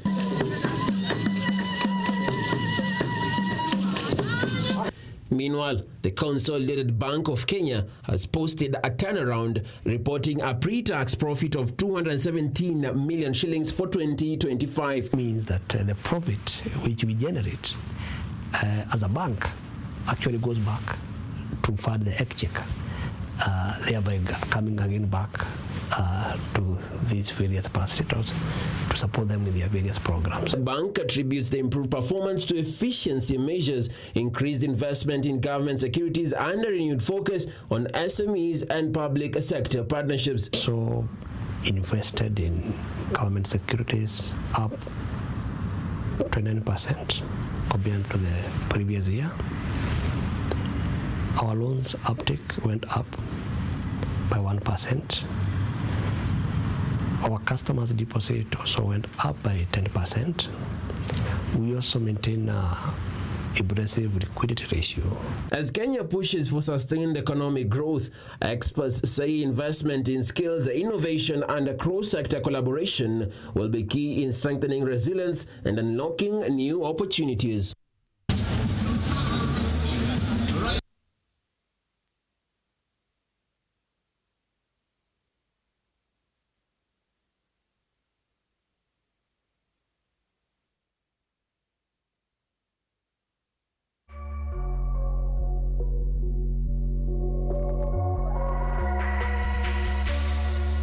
Right, now something has been happening right here on the show, where we are always telling you that it's good to empower yourself as a good leader, even in your business. And right now we have the Future Leaders Challenge, which happened in Morocco from the 30th of March 2026 to the 31st of March 2026.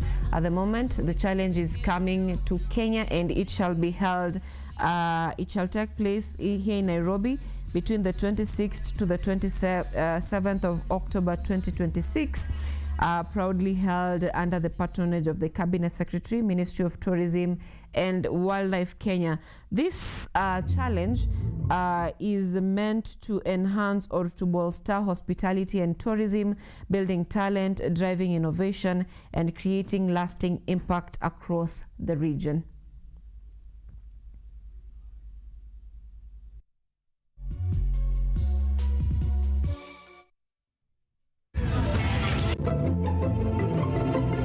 We just won the FLC and it feels amazing.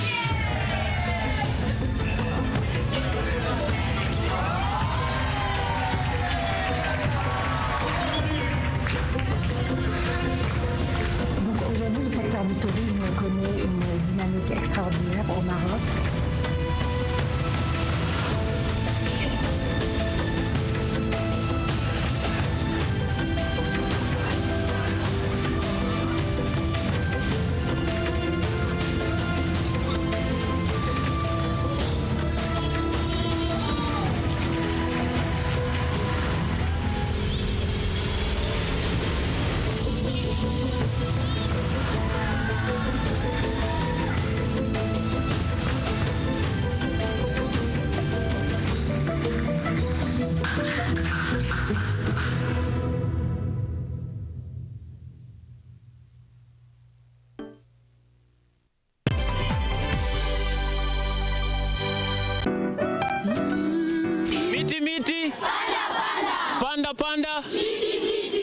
Our planet's future is in our hands.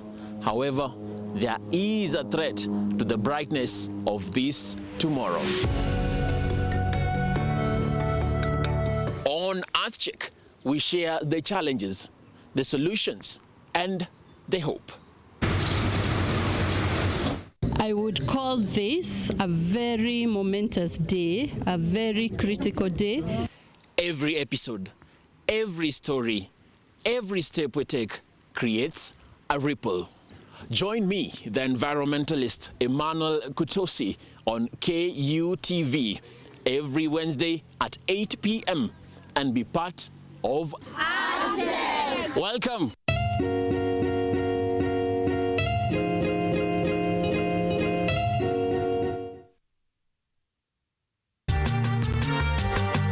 Wanasema kula uhondo kwa taka matendo, na bila shaka matendo yake yakazaa uhondo. Bidii na panda shuka zake zikamfanya awe mwanga wa dunia. Pauline Care ni mwalimu wa walimu. Nilijua nilikuwa ninataka kufanya kwa mochari. Nilijitolea kimasomaso, nikasema manake nimeenda shule kama wenzangu wa kiume, nitafanya kazi kadri na uwezo wangu. Inafika mahali ile game yenye umesema hiyo ndio naenda ku give up na uachane na boxing, ndio unapata WBC. Fahamu mwanamke huyu kwa utendeti zaidi ukitazama kipindi cha Mwanamke Mwake Mwake.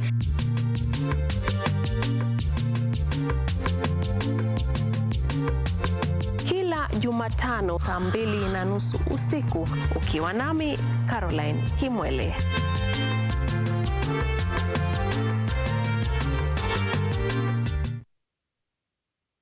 Get ready to embark on a journey into the exciting world of technology as we uncover the latest trends, interview top thought leaders, and dive deep into the world of tech like never before. Currently, we are facing the challenge in terms of finance. It requires one to move from different counties because we really need a large data set for our model to be more accurate. In this new and exciting series of the Technovation Show, join me, Yvonne Kimuma, every Monday, 8:30 p.m. for a fun and thrilling experience as we explore the cutting-edge developments, meet visionaries driving change. Somebody who is in the underground mine doesn't know the presence of those gases. So there are a lot of gases involved. There is methane, there is carbon monoxide, and there's also hydrogen sulfide. These gases actually, they are very dangerous and they're very toxic.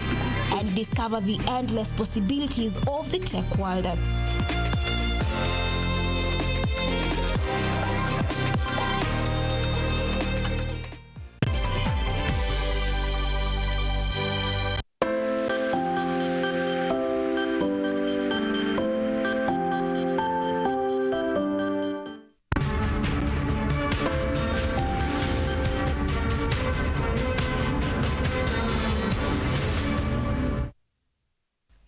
All right, welcome back. When we are seated, you know, it's about to get down on matters state of the nation and also other discussions. But today, the focus is on uchambuzi wa magazeti, and I'm joined by two gentlemen right here in studio.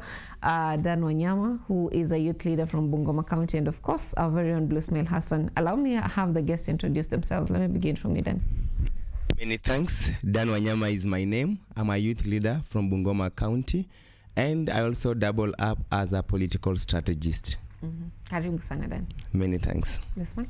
Oh, thank you very much for having me once again. My name is Hassan Leo Blue Smile. I'm a journalist and I'm also a youth leader, by the way. Just so you know, I'm a youth leader and I've been under the apprenticeship of Wanyama and many other vibrant young leaders in this country. So I'm really happy to have Wanyama on board because you see, he's like a mentor. Yeah. All right. Karibu sana Wanyama. Blue Smile has said, just so you know. And this is like a reunion because I used to have you come to our classes and campaign. It's good to see you back again. Yeah. All right. Now let's get right into our newspapers this morning. And I'd like us to begin with the story that is both on the Daily Nation and the Standard. The Standard are saying fooling Kenyans nearly 2 weeks after the arrest of Mohammed Liban, Daniel Kipto, and Joe Sang. No charges have been filed, raising questions about the intent of the operation. As investigators failed to submit a file to prosecutors, the delays risk fueling suspicion that the spectacle was meant to project action rather than deliver accountability, even as Energy Cabinet Secretary Opiyo Wandayi insists he will not resign. The Daily Nation says, "I don't know, it wasn't me." He say he's not privy to detail of the next fuel price review, that is today. And the write-up says Energy Cabinet Secretary Opiyo Wandayi deflected questions by MPs about fuel scandal, insisting he was kept in the dark by his officers despite a flurry of correspondences, replying he couldn't tell why the three senior officials resigned and vowing not to step aside as investigations continue. This is a question of big ship, small ship. Gachagua say that wadogo walikula pesa ya wakubwa, hawakupea wakubwa pesa. Now, we've talked about this story severally on the show. I am sure Wanyama, you've also talked about it. It is a question of accountability that you are currently asking because it is a sluggish movement both from the DCI and of course this is presentation of files to the ODPP, and also a question of accountability from the Energy CS who says that, you know, it was not me, I did not know. Let me get your opinion on what you think about this whole saga. Yeah, thank you, Sylvia. With due respect, saying I don't know, that is a classic shift. Whatever the CS is trying to do is to deny the fact that he was involved in the saga. Taking a look at the entire ministry, we ask ourselves, who is responsible? Who is this person that is expected to detect such a scandal? Who is accountable in all circumstances? And therefore, my take is that the CS should be held accountable, because if he cannot be held accountable, who else should be held accountable? Accountability is an issue in Kenya. And if it cannot be dealt well, then we are likely to end up having systems that do not work well. Leadership is not a bed of roses, and therefore he should rise to the call. As said by the public, he should step aside and allow investigations to be carried. Do you think as a country we can get to a point where, of course, we are all striving to be like Singapore, where if a mistake has been done, this is also something that I've seen in China, where if there's a problem with your ministry as a leader, you take accountability, either resign or take, the relevant action. Do you think as a country we can get to that point where we don't have political giants who ride through some sort of immunity or proximity to the president, protecting them from facing their actions or the deliverables in their ministry? Yeah, it's very possible. We can get there, provided that we get a software for this nation. Kenya has had quite a number of systemic issues which are yet to be resolved. If we can get the right leaders in place, the right systems in place, then trust me, we are headed there. We shall be one. We shall be amongst those nations that are termed as a giant nations. I do not want to use Singapore as a typical example, because it was said by a leader whom we've lost trust. Majority of Kenyan citizens have lost trust, and therefore the issue to do with striving to be like Singapore may not end up well, because whatever is being done is simply repackaging of promises. They are just common promises that we know, yet there are no results. Yeah, so it's high time that we get leaders who will be held accountable for their actions. Leaders themselves, whenever such kind of issues occur, they should step aside and allow investigations to be carried on. The Constitution also gives us mandate to carry out investigations. In case the agencies that are expected to do the same fail to do that, we, the citizens, will do that. We shall investigate and deliver a credible report over the same, because this is a national concern. Yeah. Now, Blue Smile, coming back to you, taking a look at countries that have made strides in terms of limiting corruption in their respective countries, most of them are under dictatorship or that sort of leadership, where most power rests on the leader or the president or the king or something like that. Those are the countries that we've seen having limited corruptions in their states. With countries that are really keen on democracy, dealing with corruption gets quite complicated, especially with proximity to presidency and all that. So do you think as a country we need to get to that point? Take it in this direction. The president, before getting to office, he gets campaign money from different sponsors and donors, and now when he gets to the office, you'd find that most of the seats in the cabinet, in parastatals, the CEO's positions, they're already booked during campaign. So as he gets in power, these are things that he can't control, because probably I know your secret, I funded your campaign, something like that. So you have limited power over this kind of things. Do you think that we should change our form of leadership in order to handle this correctly? Yeah, first of all, you see, the journey to Singapore is not an easy journey. It will be a very long, and of course, you see, we have a lot of issues in our country. Even for Singapore to be Singapore, the Prime Minister then had to put stricter measures on how to deal with corruption. It happens in other, developed countries, especially countries that have struggled from, being, third world countries during, the 60s and to becoming the first world countries that they are now. So I agree with you that for us to reach there, we have to put some kind of, tyrannical measures to curb, this corruption. Because you see, just as you put it, our constitution, as much as it's the best constitution in the world, it has it is very lenient on corrupt leaders, because in other democracies or in other countries, you will hear that, let's go to China, when you are corrupt, even former presidents, when they are found guilty of corruption, they are hanged. Some of them are jailed.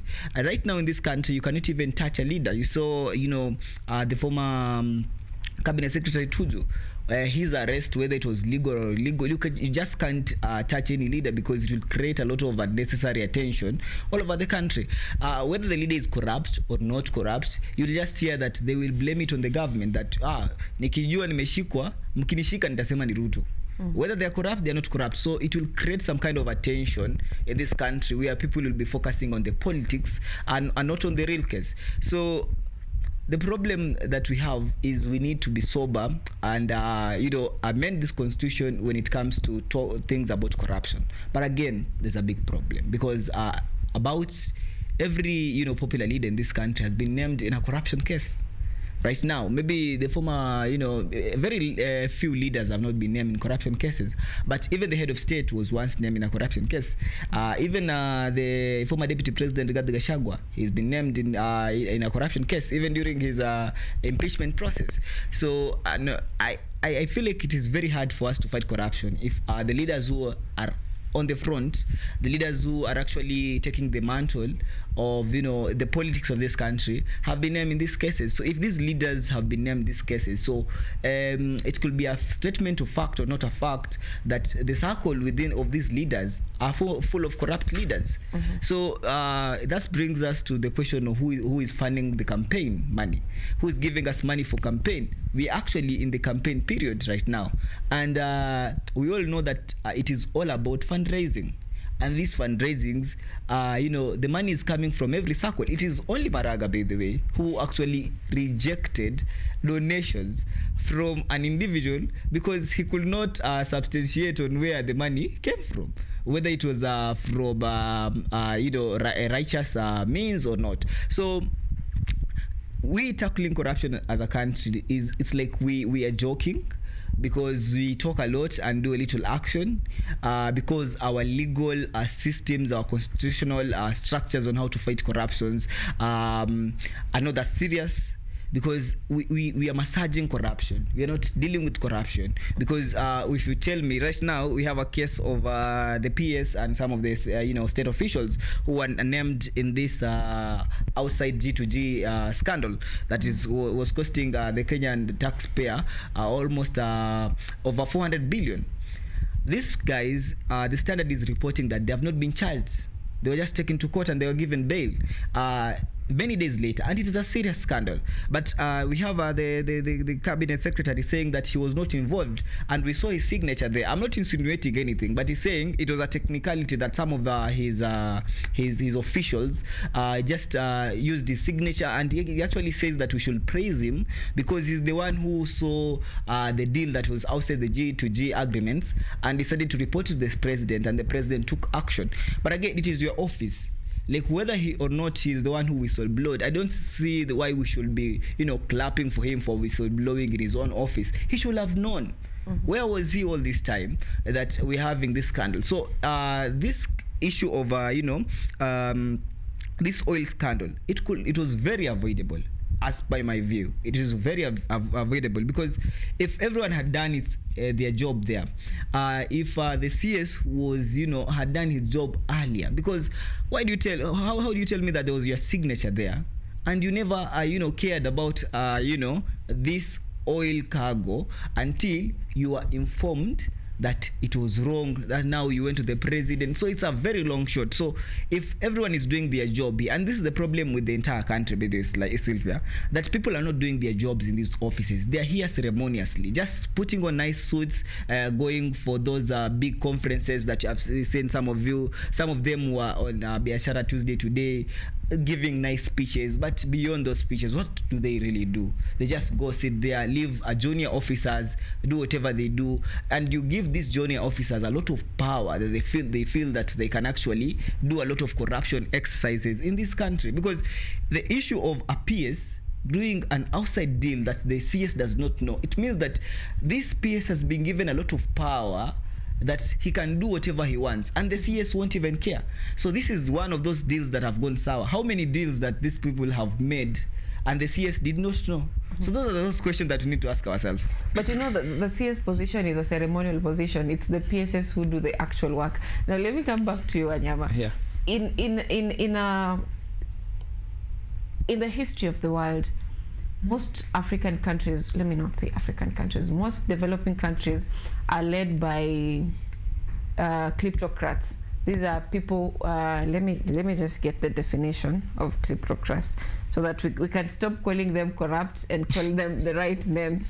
So kleptocracy is a government ruled by thieves, where political leaders systematically use their power to expatriate personal wealth and state resources.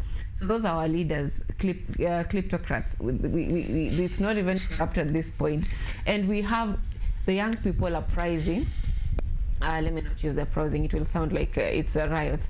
The young people coming up and wanting to take this leadership position. But then before you get to that position, you're told that when kijana mdogo tulia upangwe, or you need to be cautious, something like that. So you are coached to be a kleptocrat in the same manner. Are we going to be ending this cycle? Because we have young people very vocal on social media, but when it comes to getting to the ballot or just getting the ticket by itself, it's something that is hard. Previously we had baba akikuinua mkono umechukua hiyo kiti, and the zoning issues going on in the country. So it makes authentic people, it makes it hard for someone with good intentions to get in office. How then should we solve this cycle of, you know, revolving leaders around and teaching them the bad norms that are from our elders? Yeah, for us to have great leaders in this nation, people who are going to serve the interests of common mwananchi, is ensuring that we vote in the right leaders, the leaders with the right mindset. We cannot use the mindset that created the problem to solve the existing problems, to address the current challenges. So as one of the youths, I am stepping up. I'm calling upon myself to rise to the call, to ensure that there is paradigm shift when it comes to voting exercise. This time round, the youth are very, very intentional. Whatever happened in June 2024 is still in the minds of Kenyan citizens. And come what may, I am confident enough. We are yet to get there, but we will definitely get there. We are going to have rightful leaders if we, the young people, come up with our own political parties, because relying on the political parties of corrupt leaders is not something that I will actually advise, because if I have to get, let me say, a UDA ticket or an ODM ticket, then I'll have to dance to the tune. So as young people, we need to come up with our own political parties as soon as possible. The political parties that will hold even the presidential candidate accountable. We do not want a political party that does not offer good checks and balances. A political party that is not biased. That's what we aspire as a nation. We are doing civic education from home to home, street to street, you know, avenues to avenues, just to ensure that we impart our people with knowledge, wisdom, and skills on matters surrounding the voting exercise. Because if we continue with whatever is happening in our country, then trust me, Kenya will collapse. Kenya is at the verge of collapsing, because corruption at the moment is the talk of the day. I would be happy if the newspapers will address matters to do with the confirmation of 44,000 JSS teachers, you know, payment of nurses, you know, doctors, ensuring that a city like Nairobi is working well. Yeah, so that is what we aspire as young people. If we keep on electing leaders who are corrupt, then we should remember someone who said that a country can only move as fast as the slowest step of its leader. Yeah. All right. I love the fact that you said young people should be creating their own political parties, because we might end up being tukona votes, but we don't have someone to vote for because of that selection. You have your person alishindwa kupata 50,000 ya kuwa selected at the party, and now you're at the ballot, you don't know who to vote for because everyone who is there, you're like, not this one, not this one. Yeah. So I love that idea. Let's move on to a complaint by ODM leaders. I think that is a story on, let me confirm, where ODM leaders are now faulting a section of UDA leaders of buying out ODM members to the UDA party. And just to set this off, we've had analysts talk of how 2027 elections will turn out, and different projections, with the opposition saying we'll go to a scientific selection process. But then if you look at it, most probably the opposition might break because everyone wants to lead, and all that. So in such a case, with the ODM party now hinting of kuvurugwa, apparently ODM members are very cheap to be bought, but taking a look at that and how it's shaking their force, do you think they will still be having that power, that bargaining power come 2027, now that wanataka power and they're demanding for the second position?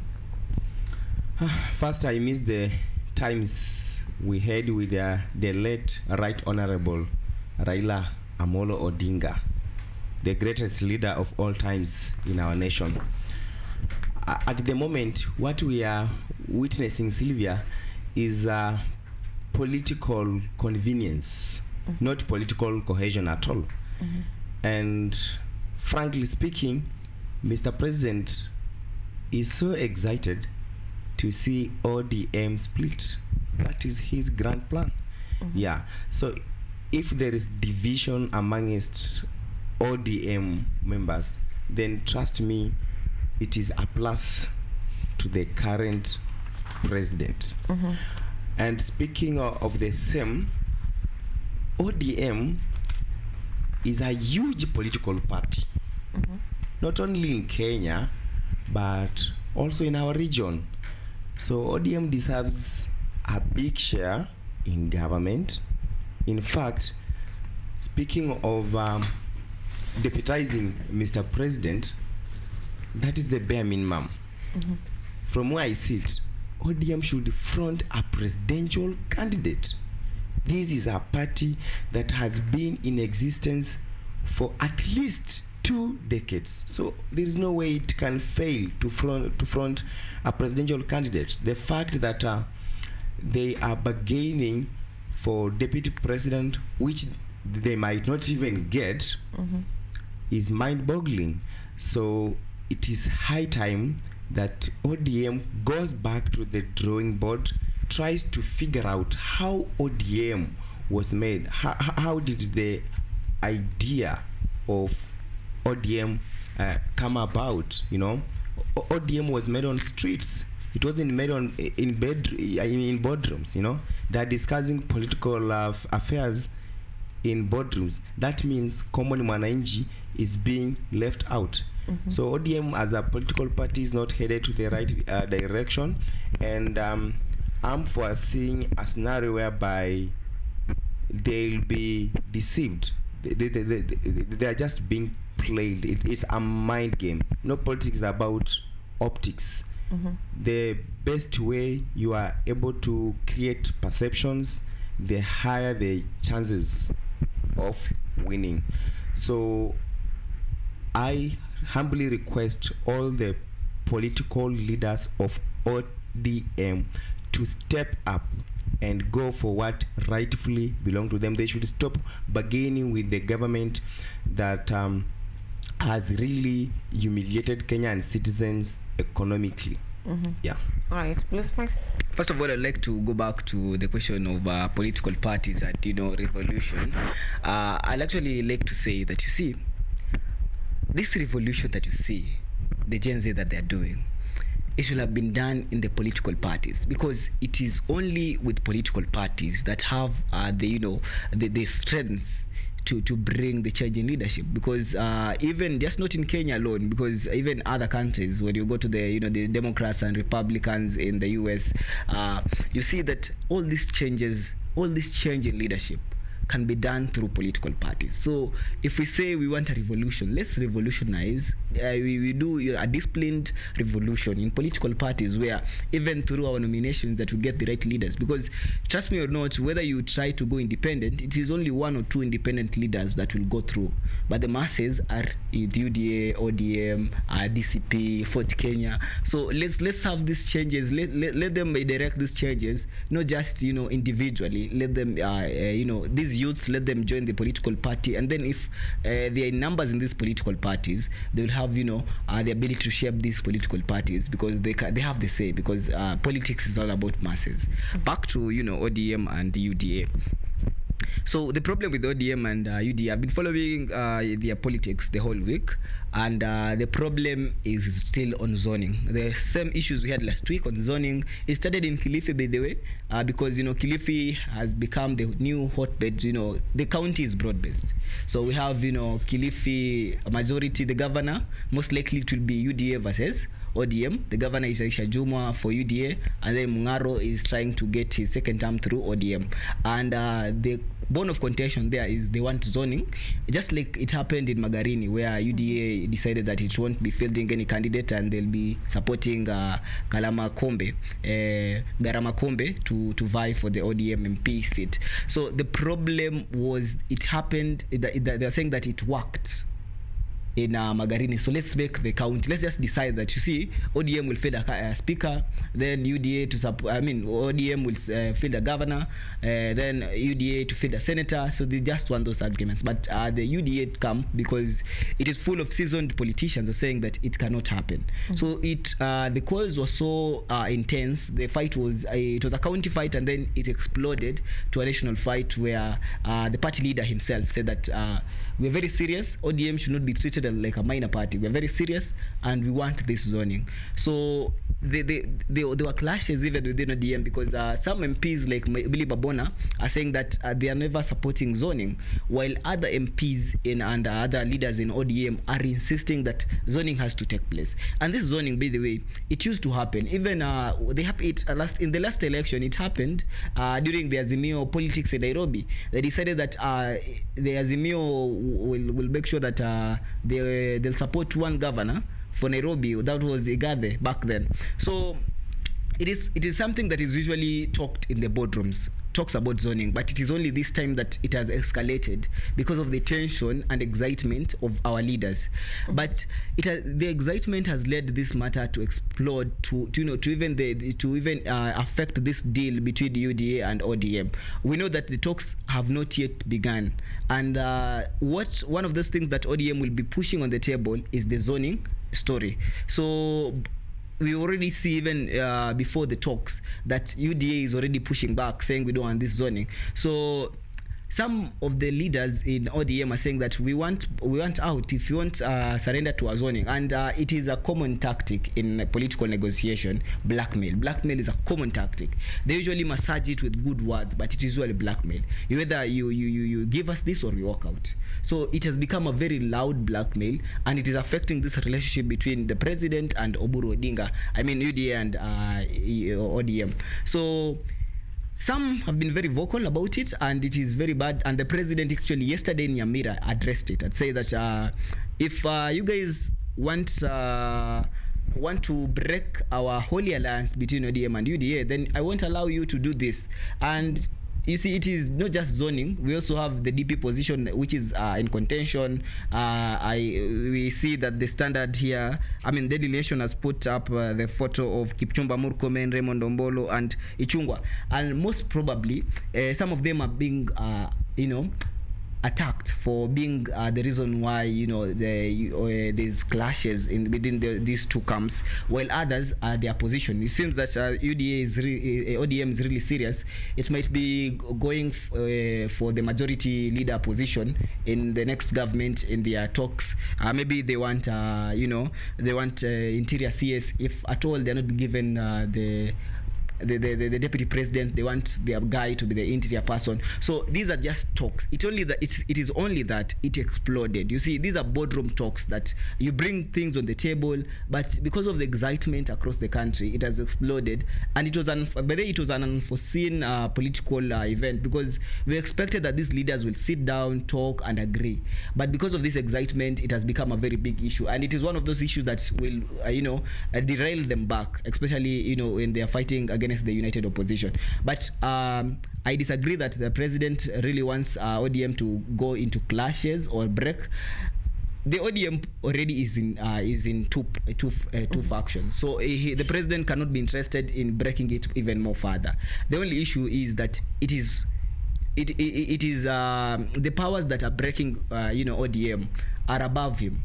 Because the issue of zoning, it is truly above him. It is upon them to agree. If they don't agree, then they will have to look of a way of agree, because they are a point of no turning back. If I finish, they are a point of no turning back, because right now, as it goes, when you get to June, ODM won't even have the chance of joining the united opposition. It will be a done deal, because the united opposition are also doing their boardroom agreements, their shares that the united opposition are doing. They are forming government. So when UDA or ODM goes to the united opposition, it will spoil the whole structure of the power sharing deal between these two. Remember, the united opposition is also in a very big situation that they do not know who will be the president. If they say that Matiang'i won't be the president, it means that they will give him a very big share of this government. So when UDA comes in this picture, or ODM comes in this picture in the united opposition, it destabilizes the whole structure. Yeah. All right. Now, Wanyama. Yes, please. How do you think the politics of parties is affecting us as a country? As a country, first, it's unfortunate that we, the people of Kenya, are divided along tribal lines. And I'm happy because the Gen Zs have come up with a brilliant idea of, saying we are tribeless. So by saying we are tribeless, then it means they can vote for you regardless of the tribe you originate, So that means they'll base their vote on your accountability, transparency, your moral values, everything that revolves around leadership. Concerning political parties in Kenya, you are likely not to be voted in if you do not belong in one of the mainstream political parties. We've got UDA, ODM, DCP is strongly coming up, and so many other political parties. A case in point is that of Nairobi County. If you do not belong in one of the strongest political parties, then trust me, you won't be voted in, because with people who have pledged allegiance for a long period of time in various political parties. We've got the diehards of ODM, diehards of UDA. So if you do not belong in any of the political parties, and let's say that you contest for a gubernatorial seat right here in the city, then the results are the results are predetermined. Yeah, we can easily say that you are going to fail. It goes without saying that you will lose because you do not belong to a big political party. So political parties really affect how we do vote. At some point, before Ford Kenya died in our region, we buried it and even danced on its grave. So before Ford Kenya died, if you couldn't be a member of Ford Kenya, trust me, you couldn't even get an MCA seat. But at the moment, I'm very, very optimistic with the uprising, or rather with the coming up of Gen Zs, you know, they are all over. They are taking our country back to where it should be. So in the near future, we will not do away with political parties. There's no way we can do away with it completely, because there are vehicles that enable us to rise to power, but we will come up with political parties that have got policies, the ones that will offer checks and balances, the ones that will streamline the systems. Those ones whom the political, I mean the flag bearer, or rather the party leader, will not have a final say, but all people included will have a final say.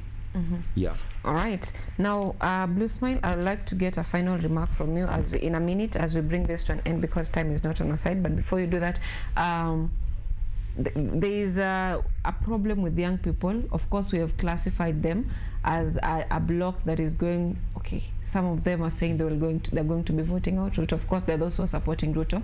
But there's a problem with young people voting out of emotions, and of course also voting to belong. That is the problem that we have as young people. I hope we'll solve that. Final remarks in a minute as we bring this to an end. First of all, my final remarks is, let's continue with our continuous voter registration. Let us all be card-believing. Let's not have conversations about elections. You do not have a voter registration card.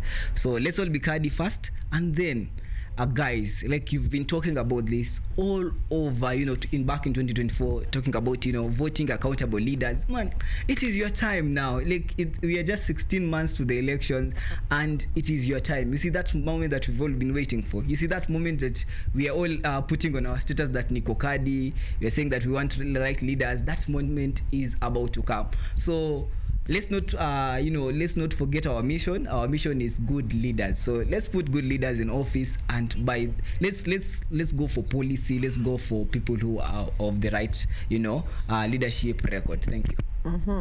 All right, Wanyama, final remarks.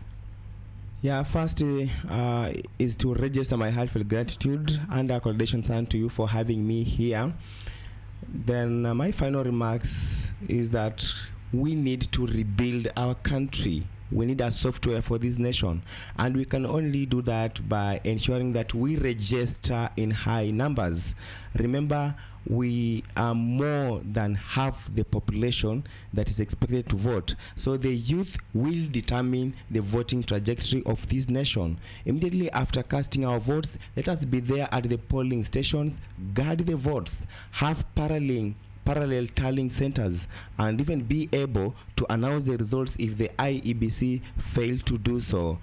Again, as a country, we are at war, and when you are at war, you do not need a leader, you need a soldier. In this particular case, we have Senator Edwin Sifuna, who has risen as a soldier of our times. Yeah, we can entrust him with leadership. All right, Sifuna alikupea PR package. All right, our viewers, thank you so much for choosing Biashara Tuesday this morning on the 14th of April 2026. I hope to see you once again, but remember, we are not voting political parties, we are voting leaders, and don't vote just because your friend voted. Don't vote so-and-so because your friend voted so-and-so, because your boyfriend voted so-and-so. Vote a leader who you think will help you and help your community. This has been Biashara Tuesday. I hope to see you again next time.